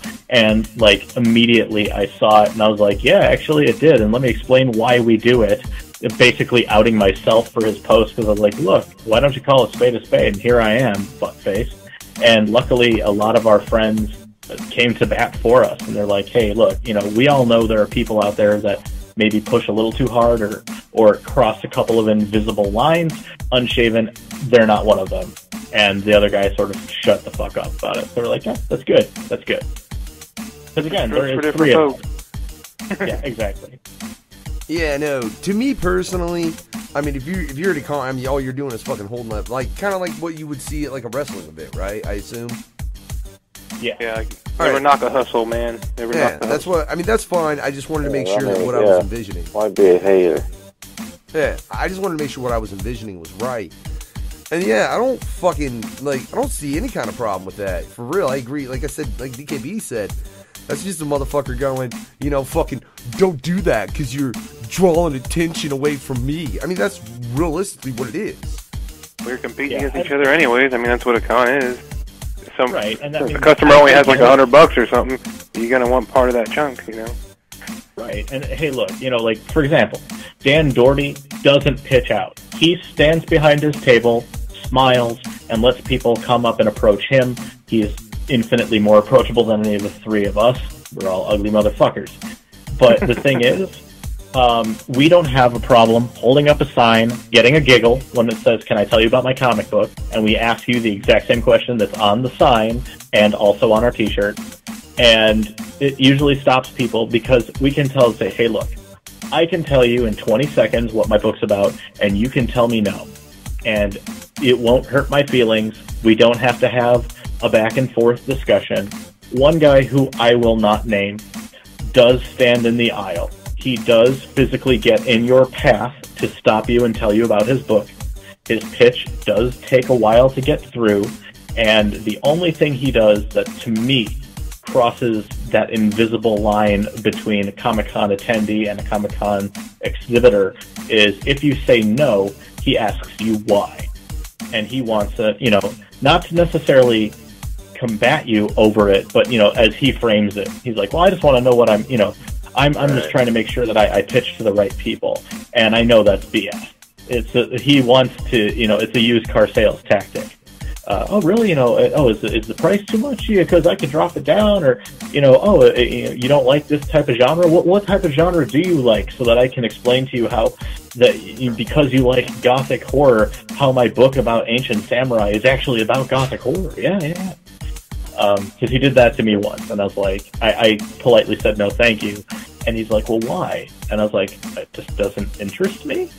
He's like, "Well, what does interest you?" And I was like, I don't want to make this a long, drawn-out transaction, pal. Like, you gave me your pitch. I know what I'm going to do. I'm going to explain to you why. And I know that's BS. You gave me your pitch. it's cool. It's just not for me. And certainly on our end, when people say, like, we've given that whole pitch about immortal samurai monkeys and kung fu and space pirates and all this stuff, and they go, literally none of that interests me. Okay, cool. It's a big show. There's a lot of things going on. All right. That man was me. No, I'm just... And click. No. Yeah, that was Racer being a dick. Hey, but no, honestly, I'm the biggest dick. I'm the biggest dick in this group, and let me fucking prove it right the fucking out, right? Because as far as those two tactics, man, if I go to a con, I seen a dude holding up a sign like that, you sure it says the same thing? Bro, I'm gonna come ask you about your comic. I am, flat out. I'm gonna be like, really? You got that kind of balls? All right, if you got that kind of balls, you gotta have something. That's the case. Yeah, for real. Oh yeah, and trust me, we have the pitch at the ready. I've had it memorized for years, and we even bake in 3 seconds of jazz hands just to catch you off guard. I've seen that pitch. It's true. Oh fuck! Yeah. I just want to fucking. You got me to buy a comic one time. Oh, yeah, I just want to witness this pitch now. Really, that pitch sounds fucking fantastic. But if I'm just walking around a goddamn con, and like a dude just is suddenly in front of me pitching me a comic, I'm probably gonna be like, "Hey, dude, fuck off," and walk away. And that's gonna be the end of it. Stranger danger. Like, well, no, don't fucking like, motherfucker. Who the fuck? I don't know you. You fucking walk and like. First off, if I'm stopped just in front of a booth like that, and somebody starts pitching to me, I'm gonna be like, you ain't even behind the fucking table. Fuck, go away, right? What the fuck are you doing? Like, what are you, your mother? Out here, you bought a fucking ticket to the convention and you're trying to sell your book? That's honestly what I'm gonna think. Show. Yeah, and you know what? The gentleman who does that, and a couple do. You know, as trends will pick on it. Luckily, we've been lucky. No one else has stolen the sign gimmick, or if they do, we're the originators, and our sign game is strong. So I doubt anyone will beat us on it. But yeah, I mean that's sort of our hook. So like our very, very first show, that Wizard World 2008, we were actually next to a really cool gentleman who has since ceased being in comics. He actually got one of his comics optioned for a screenplay, and I believe that's what he's been working on. So this gentleman, super cool, like sees us sitting behind the table, languishing, trying to sell that educational comic. No one's stopping by. We don't know what to do. And he literally turns to us and said, "Guys, you gotta stop people." He's like, "Just ask them." He's like, and we turned around, we watched him. He was stopping everybody, going, "Hey, can I tell you about my graphic novel? Can I tell you about my graphic novel? Can I tell you about my graphic novel?" And, you know, it got some laughs, it got some giggles, people said no. But eventually those that would stop, he could actually sit there and pitch him. And that's when Kyle became the Predator, and he was like, "Oh shit, that's all I gotta do? Okay." And we did that for a long time, just, "Hey, sir, miss, can I tell you about my comic book?" And then eventually we got to a show where it was too loud so that they couldn't hear Kyle when he said that. So he turned to me and he's like, "Mark, can you please get like a piece of paper and a big black marker and just write, 'Can I tell you about my comic book?' Really, really big." I was like, "Yeah, okay." So we scroll it out on this piece of paper and Kyle holds it, and immediately people see it. They start poking their friends, they start laughing, and then they come over because, you know, like you were saying, "Oh, that's kind of cute. Yeah, tell me about your book." And then the pitch is so off the wall, they're like, "Well, shit, I'm glad I stopped." Yeah, we're not trying to be really intense about it, because, you know, it's like Boomhauer from King of the Hill. The more people I can pitch this to, the more chance we get to sell. So, like, we're very transactional in that way. You know, we still get friends and folks who will stop by and, like, they want to just gab with us. That's why Matt and I are there. Like, Kyle will literally fuck them to get the hell away from his cone of selling, while Matt and I, like, have friendly chats. That's kind of creepy. And you keep saying Predator, and it so makes me want to do something. And I know my wife's fucking giggling, but that's the wrong show. That's not this show. Yeah, I don't box people over here. That's dick. I still need to box you two fucks up properly, Racer DKB. I do. We'll get to that shit later. Me and Chuckles, I promise. We'll get to that as well as the rest of the hosts. Just tune in for episode 200. No fucks given out. But tonight, yeah, this is Supah Nerd-tendo. We don't do boxes. Yeah, we do versus battles. That's right. And holy shit, bro, we're gonna go through this whole round for real. Like, I don't even fucking. I guess we should just start right at the beginning, because Mark's gonna join us for this. Hopefully we don't have to have a tiebreaker. If so, my wife will jump in and break the tie between characters that she really doesn't know that much about. What are you gonna do though? The risk we play. Yeah. So the tiebreaker is a non-comic book nerd. So let's see what the fuck happens when you got a bunch of comic book nerds and one non-comic book nerd. Let's see if the tiebreaker is necessary, right? So we started this out. You can check that banner right over that way if you're on the Facebook live feed, ladies and gentlemen. If you're not, or if you're listening to this after the fact, it's around. You can find it, I promise, right? But I'm going to fucking still run through it, because we started it with Hellstorm and Blue Devil. Yeah. Right, that was the first fucking battle we ever had on Supah Nerd-tendo. Hellstorm ended up taking that shit. The next was Rick Grimes versus Ash Williams. Man, you know the chosen one, Ash, took that shit. And that means that now it's Hellstorm and Ash Williams. Which, gentlemen, that's an interesting one on so many different levels. Really it is, dude. Because think about, like, right off the bat, Ash deals with some fucked up shit all the time. And that's all Hellstorm is. He is the son of Satan. Yeah. Right. So I just want to let's just say, are we giving fucking Hellstorm his little pitchfork? I think we got to. So does that mean we should give Ash the Necronomicon? No. No. Okay. That's what. All right. He's definitely got that chainsaw and shotty though, because he keeps that shit with him. All right. I'm gonna put Mark on the spot first since he decided to join us. Mark, Hellstorm, yeah. Ash Williams. Who do you think's gonna die? See, if we're talking battle to the death, this to me is a little unfair. I'm gonna have to go with the son of Satan himself, because Ash is awesome, and in a coolness or a chin contest, he wins, but he's not going to be able to, without the Necronomicon. If he had the book, maybe there would be something in there that he could use to diffuse some of the dark magic that's coming his way, but nah. If it's like Trident and all of the powers of the son of Satan versus Ash, I'm sorry, man. Ash is going down. See, Racer, that's why I said we should have gave him the book. Did we just get a caller, or did we lose one? I'm still here. Dude, stranger, identify yourself. Oh, wait. I don't know. Whatever. I still got 3 callers. I don't know what the fuck ever, right? DKB? I had to agree with the Satan there. So, I still say we should have gave him the book. Whatever. Yeah, Racer, if he had the book, yes, it would be different. Yeah. Racer, you agreeing? You non-book giving motherfucker. This is rude. You set up Ash for failure, Race.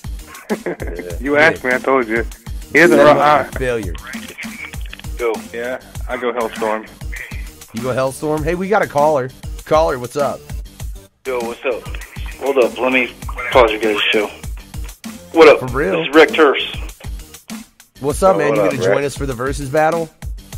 Yeah. I was thinking about it, and I wanted to go with fucking Ash, man, but I guess I gotta go with Hellstorm. Shit, I don't even barely know Hellstorm. I ain't even voting. Hellstorm moves on. Goddamn. Dude, unlimited power. All right. Well, hey, he's got plenty of motherfuckers to deal with, because we said we're going through this whole first round.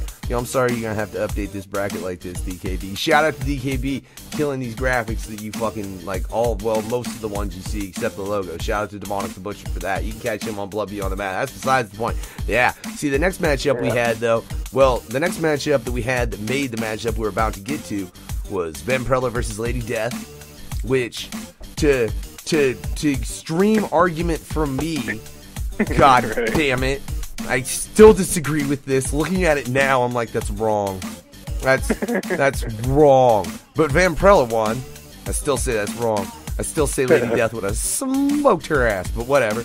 right? And then the next match was Dr. David Loren. Yeah, you know what I'm saying? From and as well as Doctor Who. Yeah. And between that, man, I mean, Think Tank took that shit, Dr. David Loren, you know, because I'm sorry, I think he would have gotten way more vicious way quicker. So that means now we got Vampirella versus Dr. David Loren of Think Tank. And man, DKB, what you think? I don't know. That's a tough one. Means you don't give a shit. No. I'll go with Vampirella. That's my vote. Oh, you're going with Vampirella? Caller, what was your name again? I'm sorry. Me, Recturs, man. Recturs. All right, man. What's up? Dude, I go with Lady Death just because I got like a bunch of Lady Death posters on my wall. Lady Death's already dead, dude. I'm sorry. This is Vampirella versus Dr. David Loren of Think Tank. Dr. David Loren from fucking Doctor Who? No, from Think Tank. From Think Tank. Okay, shit. See, I'm 80s and 90s comic book nerd. Fucking dude. Now I'm gonna go with Vampirella. Man, it's bullshit. I got him. Whatever. Right. She's my girl. Racer, who you taking? Everybody's gonna take the half-naked bitch because it's a bunch of dudes. I'm debating. I'll go Dr. David Loren. All right. I want an explanation as to why. He's super smart. I'm sure he could figure out how to beat a vampire. That's right. I agree with Racer. I do. My fucking vote also goes to Dr. David Loren. That's right. Because I think fucking Vampirella would come at him and he'd be like, bitch, here's some garlic. To fucking... Oh, fine. I'm going to go make a drone that's going to drop fucking holy water like up your asshole. Right? Because that's what he would do. Right? Oh, my wife wants to give a vote. Mark's got to give it a vote. Oh, so my wife's saying Vampirella just because fucking Dr. Loren beat Dr. Yeah. Yes. It's out of spite, bro. I'm still salty That's about that one. bullshit. Mark, are you going to tie this? I'm going to hate to not tie it, but I'm going to have to tip it in favor of Vampirella. Yeah. I'm giving you the bird right now, but whatever, Mark. Much love for showing up and doing the show. I still think that motherfucker would think his way out that tank quick, but that's besides the point, right? Then we got another, like I said, we got 2 more matches before we done, right? And then next episode will be the semifinals. Yeah, and then the next episode will be the finals. We'll see who actually wins this shit. So it's going to be Hellstorm versus Dr. Loren. Yeah. No, dude, it'll be Vampirella versus Hellstorm. Oh, yeah. Vampirella won that one. No, I'm still bitter about that. No, it's okay. See, I am too. I agree, Racer. I think Dr. David Loren should have taken it. Lady Death should have been there, huh? Hey, we won't get into how bitter I am about that, Hurst, for real. It should have been, he's like, it would have been Lady Death versus Hellstorm. It should have been Lady, whatever, all right? Well, I'll tell you what it should have been, is it should have been Hilton Ariel Ruiz showing up for his fucking interview. But he didn't, right? He didn't. He did. So he had to fight Arseface, right? Which is so rude. Racer, DKB, that was so rude on our part, but I love it anyways. And he lost. He had to fight Arseface. And of course, Arseface won. This one's going to be a good one. Yeah. Yeah. And then the next match. This is going to be pretty easy. Like, there's no look. Hey, that's what you say, but I'm going to go first on this one, right? Because then we had Silver Surfer versus Sinestro, right? Silver Surfer ended up coming up top. That means our next matchup, ladies and gentlemen, is Arseface versus the Silver Surfer. Now, you're right. Looking at this right off the top, it's like, dude, Silver Surfer. All right, yeah, you're right, because obviously power level, it's not even comparable. But Silver Surfer is a really nice guy. Right? Right. You know who he's working for. Arseface can kind of be a dick. I really think there's this little part of me that's like, I think Arseface might be able to trick him into like not killing him somehow, and then being able to do something to kill him. I don't know how this would work, but I feel like Surfer's just too nice to kill Arseface. I disagree. Just like looking at his face. I still think Silver Surfer would take Arseface in battle. I don't know. If Well, this here- is a battle to the death, Silver Surfer is going to kill him. Okay, yeah. I mean, if they're just going in fighting, yeah, that's a fucking millisecond fight, and it's done. Like, you don't get to even finish the word fight, say finish him, nothing. It's just, it is really, yeah. So, all right, so yeah, whatever. Surfer. Is everybody agreeing with Surfer then? Just Vote for Arseface. Silver ass, big blue dick. You gotta vote. He has a cosmic shiv, whatever. He has a cosmic shiv. So wait, all right. So who's all right? So I mean, if we're going battle to death, yeah, I'll say it's Surfer. Fine. DKB. Yeah. Racer. Yep. Mark. Voting for Arseface. Oh, you're voting for Arseface, Mark? Yes. Through the power of writing. Through the power of writing. That's true. It's true. Whoever the writer is, that is a very valid point. You're right. Because let me tell you, I have a long-standing grudge against the Silver Surfer, and he will never win any fight he's ever in that I get to choose. Well, dude, Yeah. this is a democracy we're doing this on. It's all whatever the writer picks. Right. Yeah, we're doing it. This is a democracy, though, and he's already got 3 votes. So, yeah, Hearst, what do you think? I'll go down swinging. That's all right. I'm gonna go with Silver Surfer all the way. Fucking yeah. Silver ass. We already decided that. Shit. Yeah. Surfer. Yeah. So Surfer moves on. Now, I don't think his next opponent will be so fucking easy. I'll be real honest.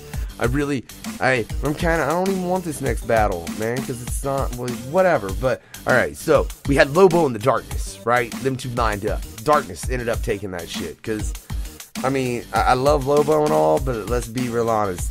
Darkness is going to end up getting somewhere dark, because all them motherfuckers were clever just as humans, and the second he's somewhere dark, that fight is over, alright? And then, Scarlet Witch versus, what's this fucker's name, guys? Mr. MXYZPTLK. What DKB said, right? So Scarlet Witch versus that thing DKB said, right? And that thing DKB said is what won. So right now, so we got that thing DKB said, yeah, versus the Darkness. That's right, right? Mr. MXYZPTLK. What DKB said, like I fucking said. That's right, right? Versus the Darkness, right? Mark. No, fuck that. Let's throw the caller under the bus right off the bat. Yeah, Hearst, who you got? Who I got? Fucking, who is it again? Fucking Mr. MXYZPTLK versus the Darkness. Darkness. If you don't know, I don't know who Darkness is. I'm trying to fucking put a face to it.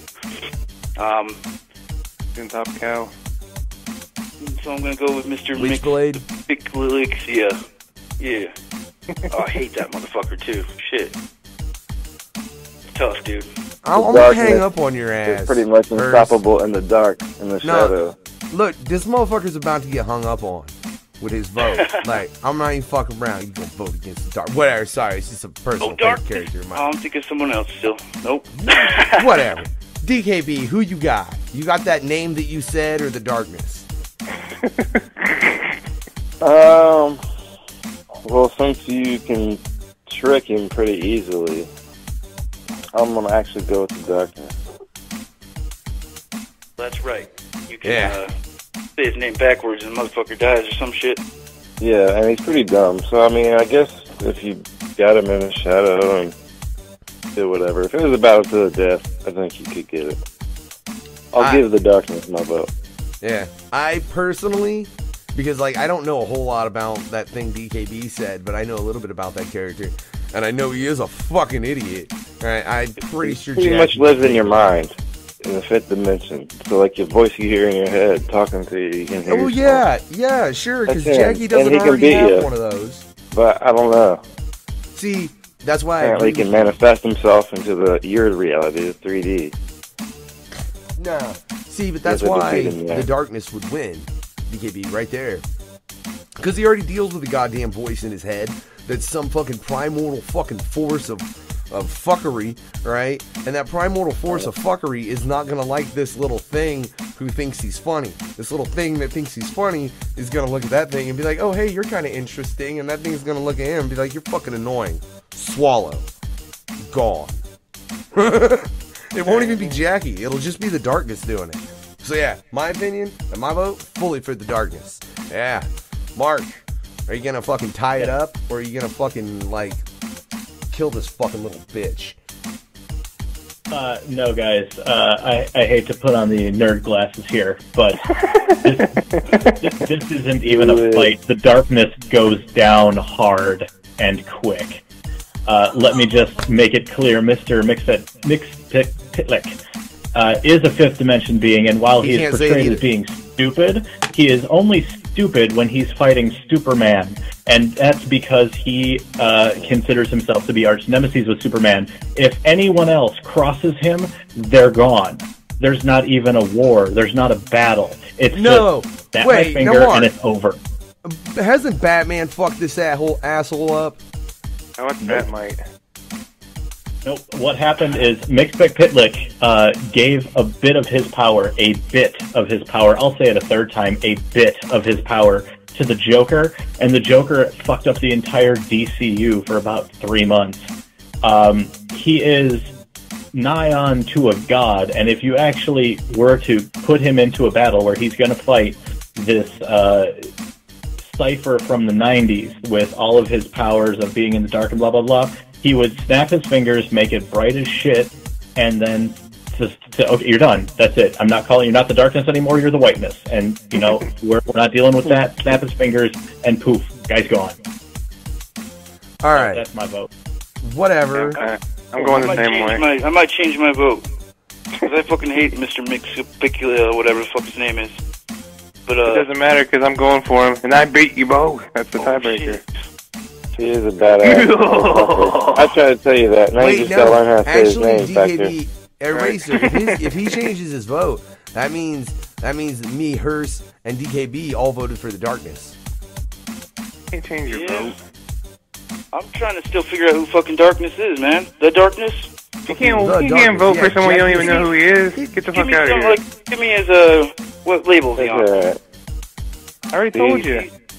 Yeah, Top Cow, man. Yeah, I don't know if I can allow you to change your vote if you're not even aware of the character, bro. Oh, I got a picture of him right now. I know darkness, dude. As much as it pains me. I never fucked with his comics, but, yeah, I'd go for darkness for sure. Can't change my vote, though, huh? I don't feel like... I'll tell you what, man. Racer, DKB, I'll let you all make that call, because I make most calls when it comes to this goddamn radio. Don't really matter. I don't go with Mr. MXYZPTLK just because I want to. Eventually, you're gonna have to learn how to say his name. How about we talk about the top 5? No, it's.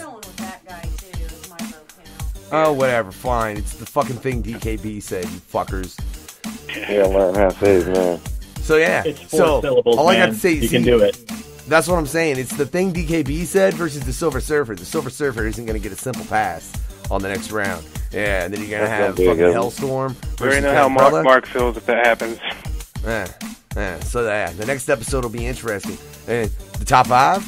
What's the top 5? Racer, tell us about the top 5. Top 5 this month is top 5 video games of your childhood or whatever. Your favorite top 5 games. Yeah. Series. Or just the game. We'll just do like top 5, whatever. Just individual games, so if it's like a Metal Gear Solid game, it could be Metal Gear 2 or whatnot, you know, just that game itself. No, man, when I was doing this, I kind of fucked up. Like, when you say childhood... I just kind of went with, like, series. I like it. I mean, kind of hard. I played so many goddamn video games. Hard to pick a favorite. For real, especially back in the day. Name 5 of them. What you gotta do? Yeah, let's go with the top 5. Who you want to go with? Who want to go first? You! Or no, fuck that. Hold on. Let's make Hearst go first.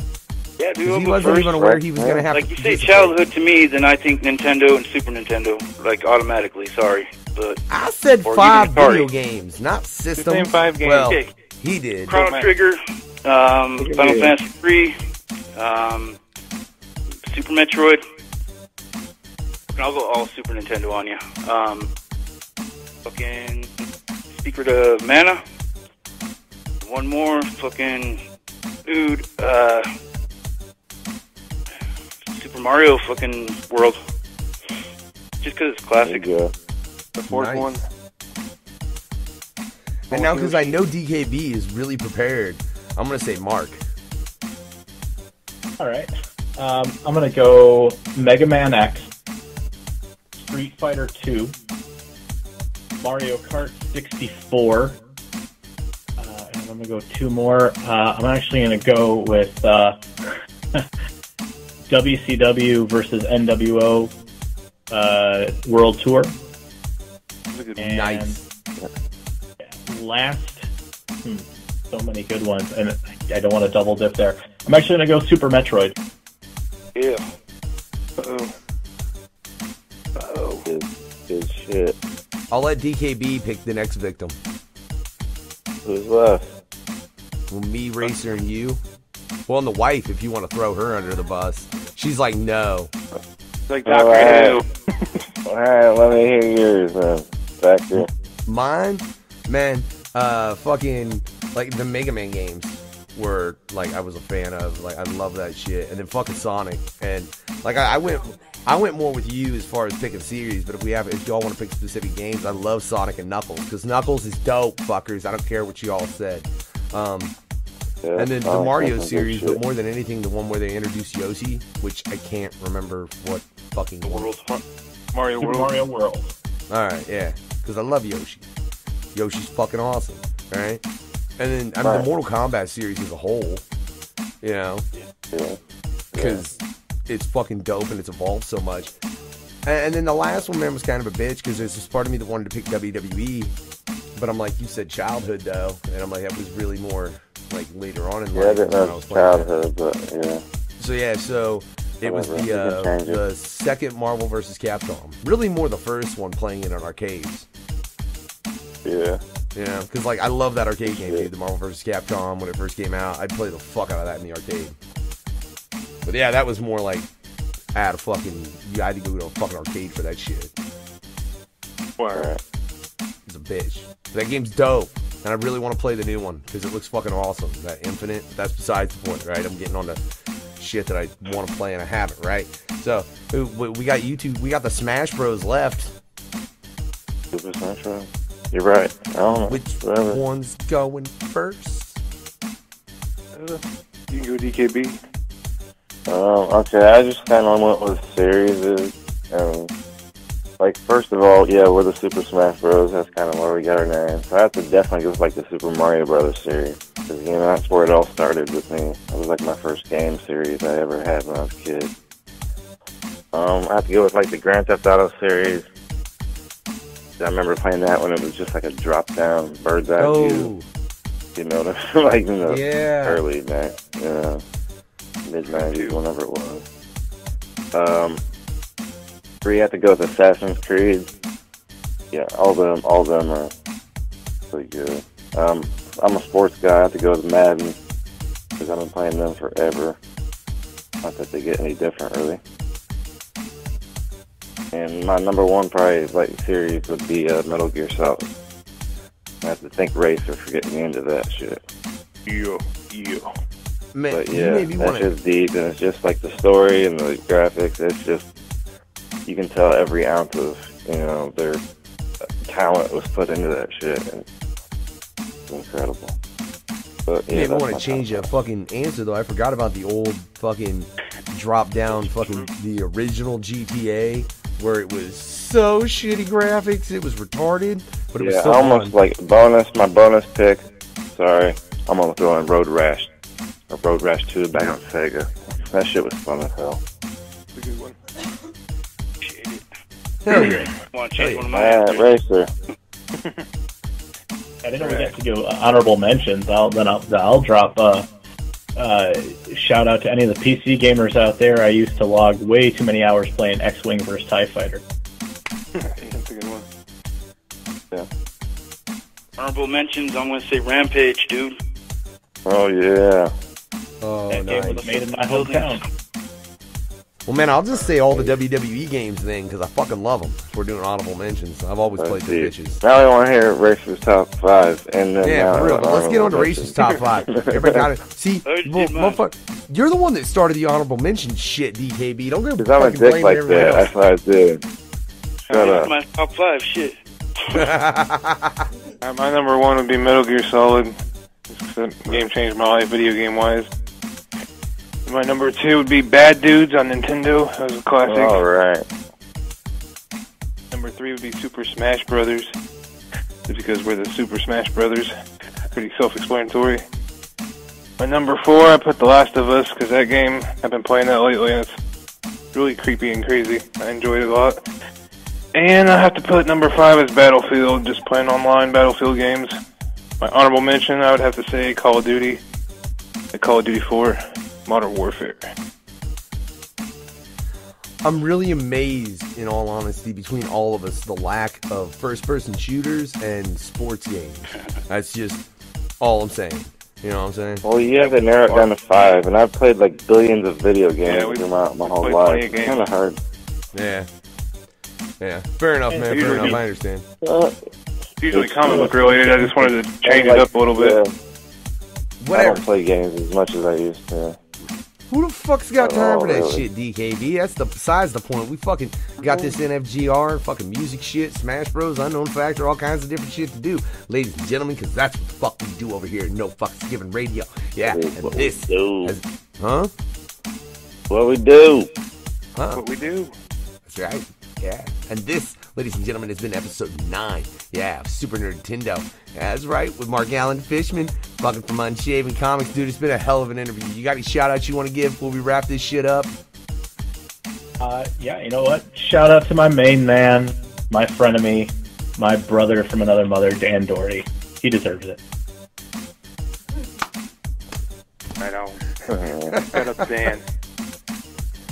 And if you want to hear more about Dan again and his butt chin, go check out the last episode. Yes. Tell us where people can find you before we get out of here. Yeah, they can always check us out.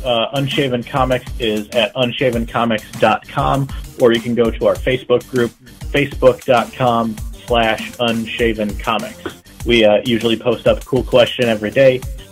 This week, it's all, funny enough, death matches. Crazy. No. We got the right guy for us on that. It's kind of surprised that's what it is. And you know one thing I forgot to do, guys?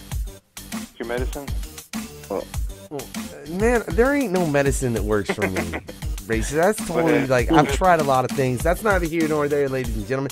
No, I forgot to queue up a goddamn fucking track to end this motherfucking show with.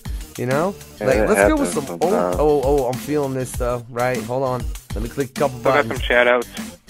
You want me to pick Oh, wait, duh. Hold on, real quick. My bad. Good, I got time to do this, though. So I'm going to pick a track, and Race is going to tell you about some shit he got coming up. Because, bro, I know you got some shit coming up. Yeah, this Friday we're going to be at Kokomo Toys signing Sexy Beard Club Press comics. So come down if you're in Kokomo. It's the first big downtown thing. I think the toy store is where you can dress or sit in a Game of Thrones chair or whatnot, but we'll be out there signing comic books. I also want to give a shout out to my homies, the Suicide Pact. Breck Hurst is here, and also they just dropped 2 albums, so go to their Facebook page, and if you want to download their stuff. Featuring new Super Smash Bros. Collab on both albums. Yeah. Shit, both them albums are incredible. Much love for you guys. Much love. See? Also, Pittsburgh Pat and BB and Finn, what's up? Sorry, bro. If you dig video games, check out my homie Keith's Video Game Galaxies group on Facebook. We just share a lot of video game stuff. Just wanted to, if you like that kind of thing, check it out. Hell yeah. I think that's about it for me, anyways. Yeah, man. Hell yeah.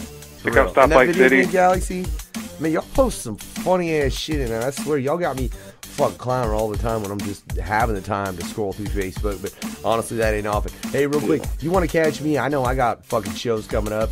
Go check my Facebook, because I don't have the schedule in front of me. I know you can also catch us live tomorrow on the No Fucks Given Hour, myself and Chuckles interviewing Flair. That's what the fuck's going on. And I know I also got to have another conversation, but we're going to do that shit all fair, because, you know, we do this shit all night, every day. Yeah, this is All Night, Every Day by Esham, featuring Heather Hunter and Cool Keith. Have a good night, y'all. Supah Nerd-tendo. Later. Get easy.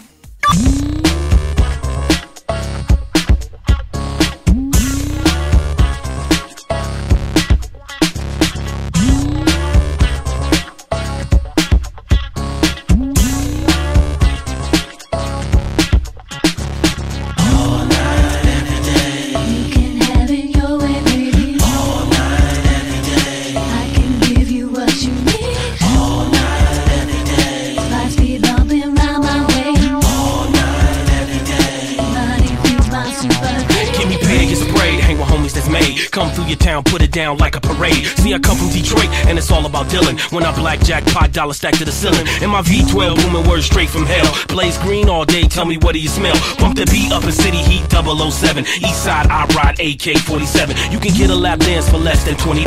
Players in my city known for popping their collars. The styles that you running around with is ours. You and them shady suckers is nothing but cowards. Bang your brains in the dirt, make it go berserk. If you ride with Emily, your ass gon' get murked. I'm the E to the S to the H-A-M. If I wasn't, then why would I say I am? Pull a jack, sell a sack, cause the babies need Similac. You remember that, rolling in the Cadillac. You want a battle rap? I swing the battle axe, chop your head off and tell Haley go tattle that.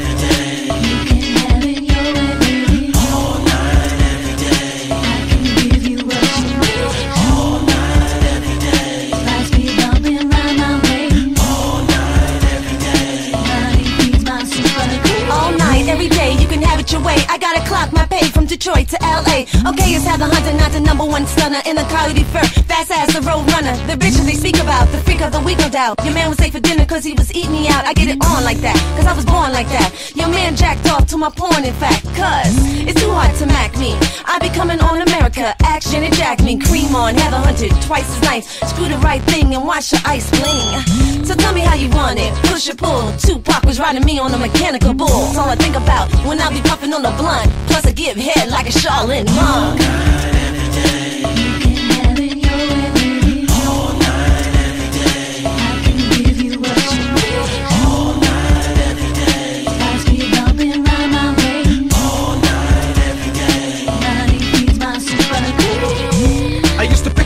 My friend, keep a CD in the bin. People know when again. Now that's back now. Suckers don't slack now. No time to act now. Me and the East Slide, rolling the E-Ride. Girls can come slide into the dark room, emotional hard room. Bass can bang boom, X and mushrooms. Hotels paid for, freaking in all the rooms. Booties get live tonight. Spread the lap dance. Y'all get high tonight. Ladies in love, on my jock and cry tonight. Suckers say why tonight. Pick up the hotline, baby. You think you're fine? I put you first if you wanna be the girl of mine. Wine and dine, puffin', crying and crying.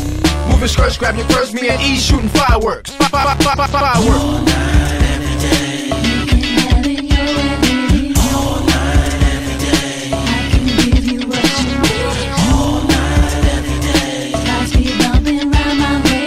All night, every day. Body feeds my super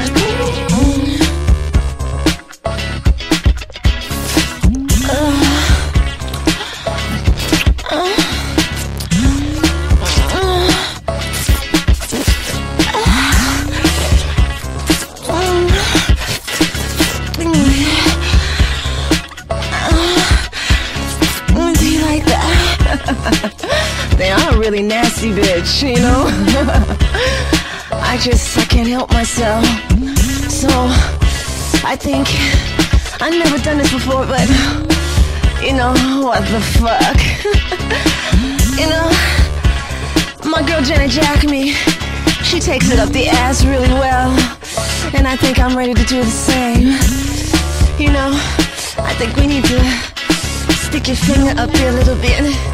You know, let's work it out. Let's work it out in the game. You know? Okay. Alright, I think I'm ready for the big one. Alright, take it easy, baby. Shove it in my ass. Let's shove it in nice and slow. okay? Oh my God. Oh shit. This shit is cakey. I don't think I can take no more. Oh, please. Pull out.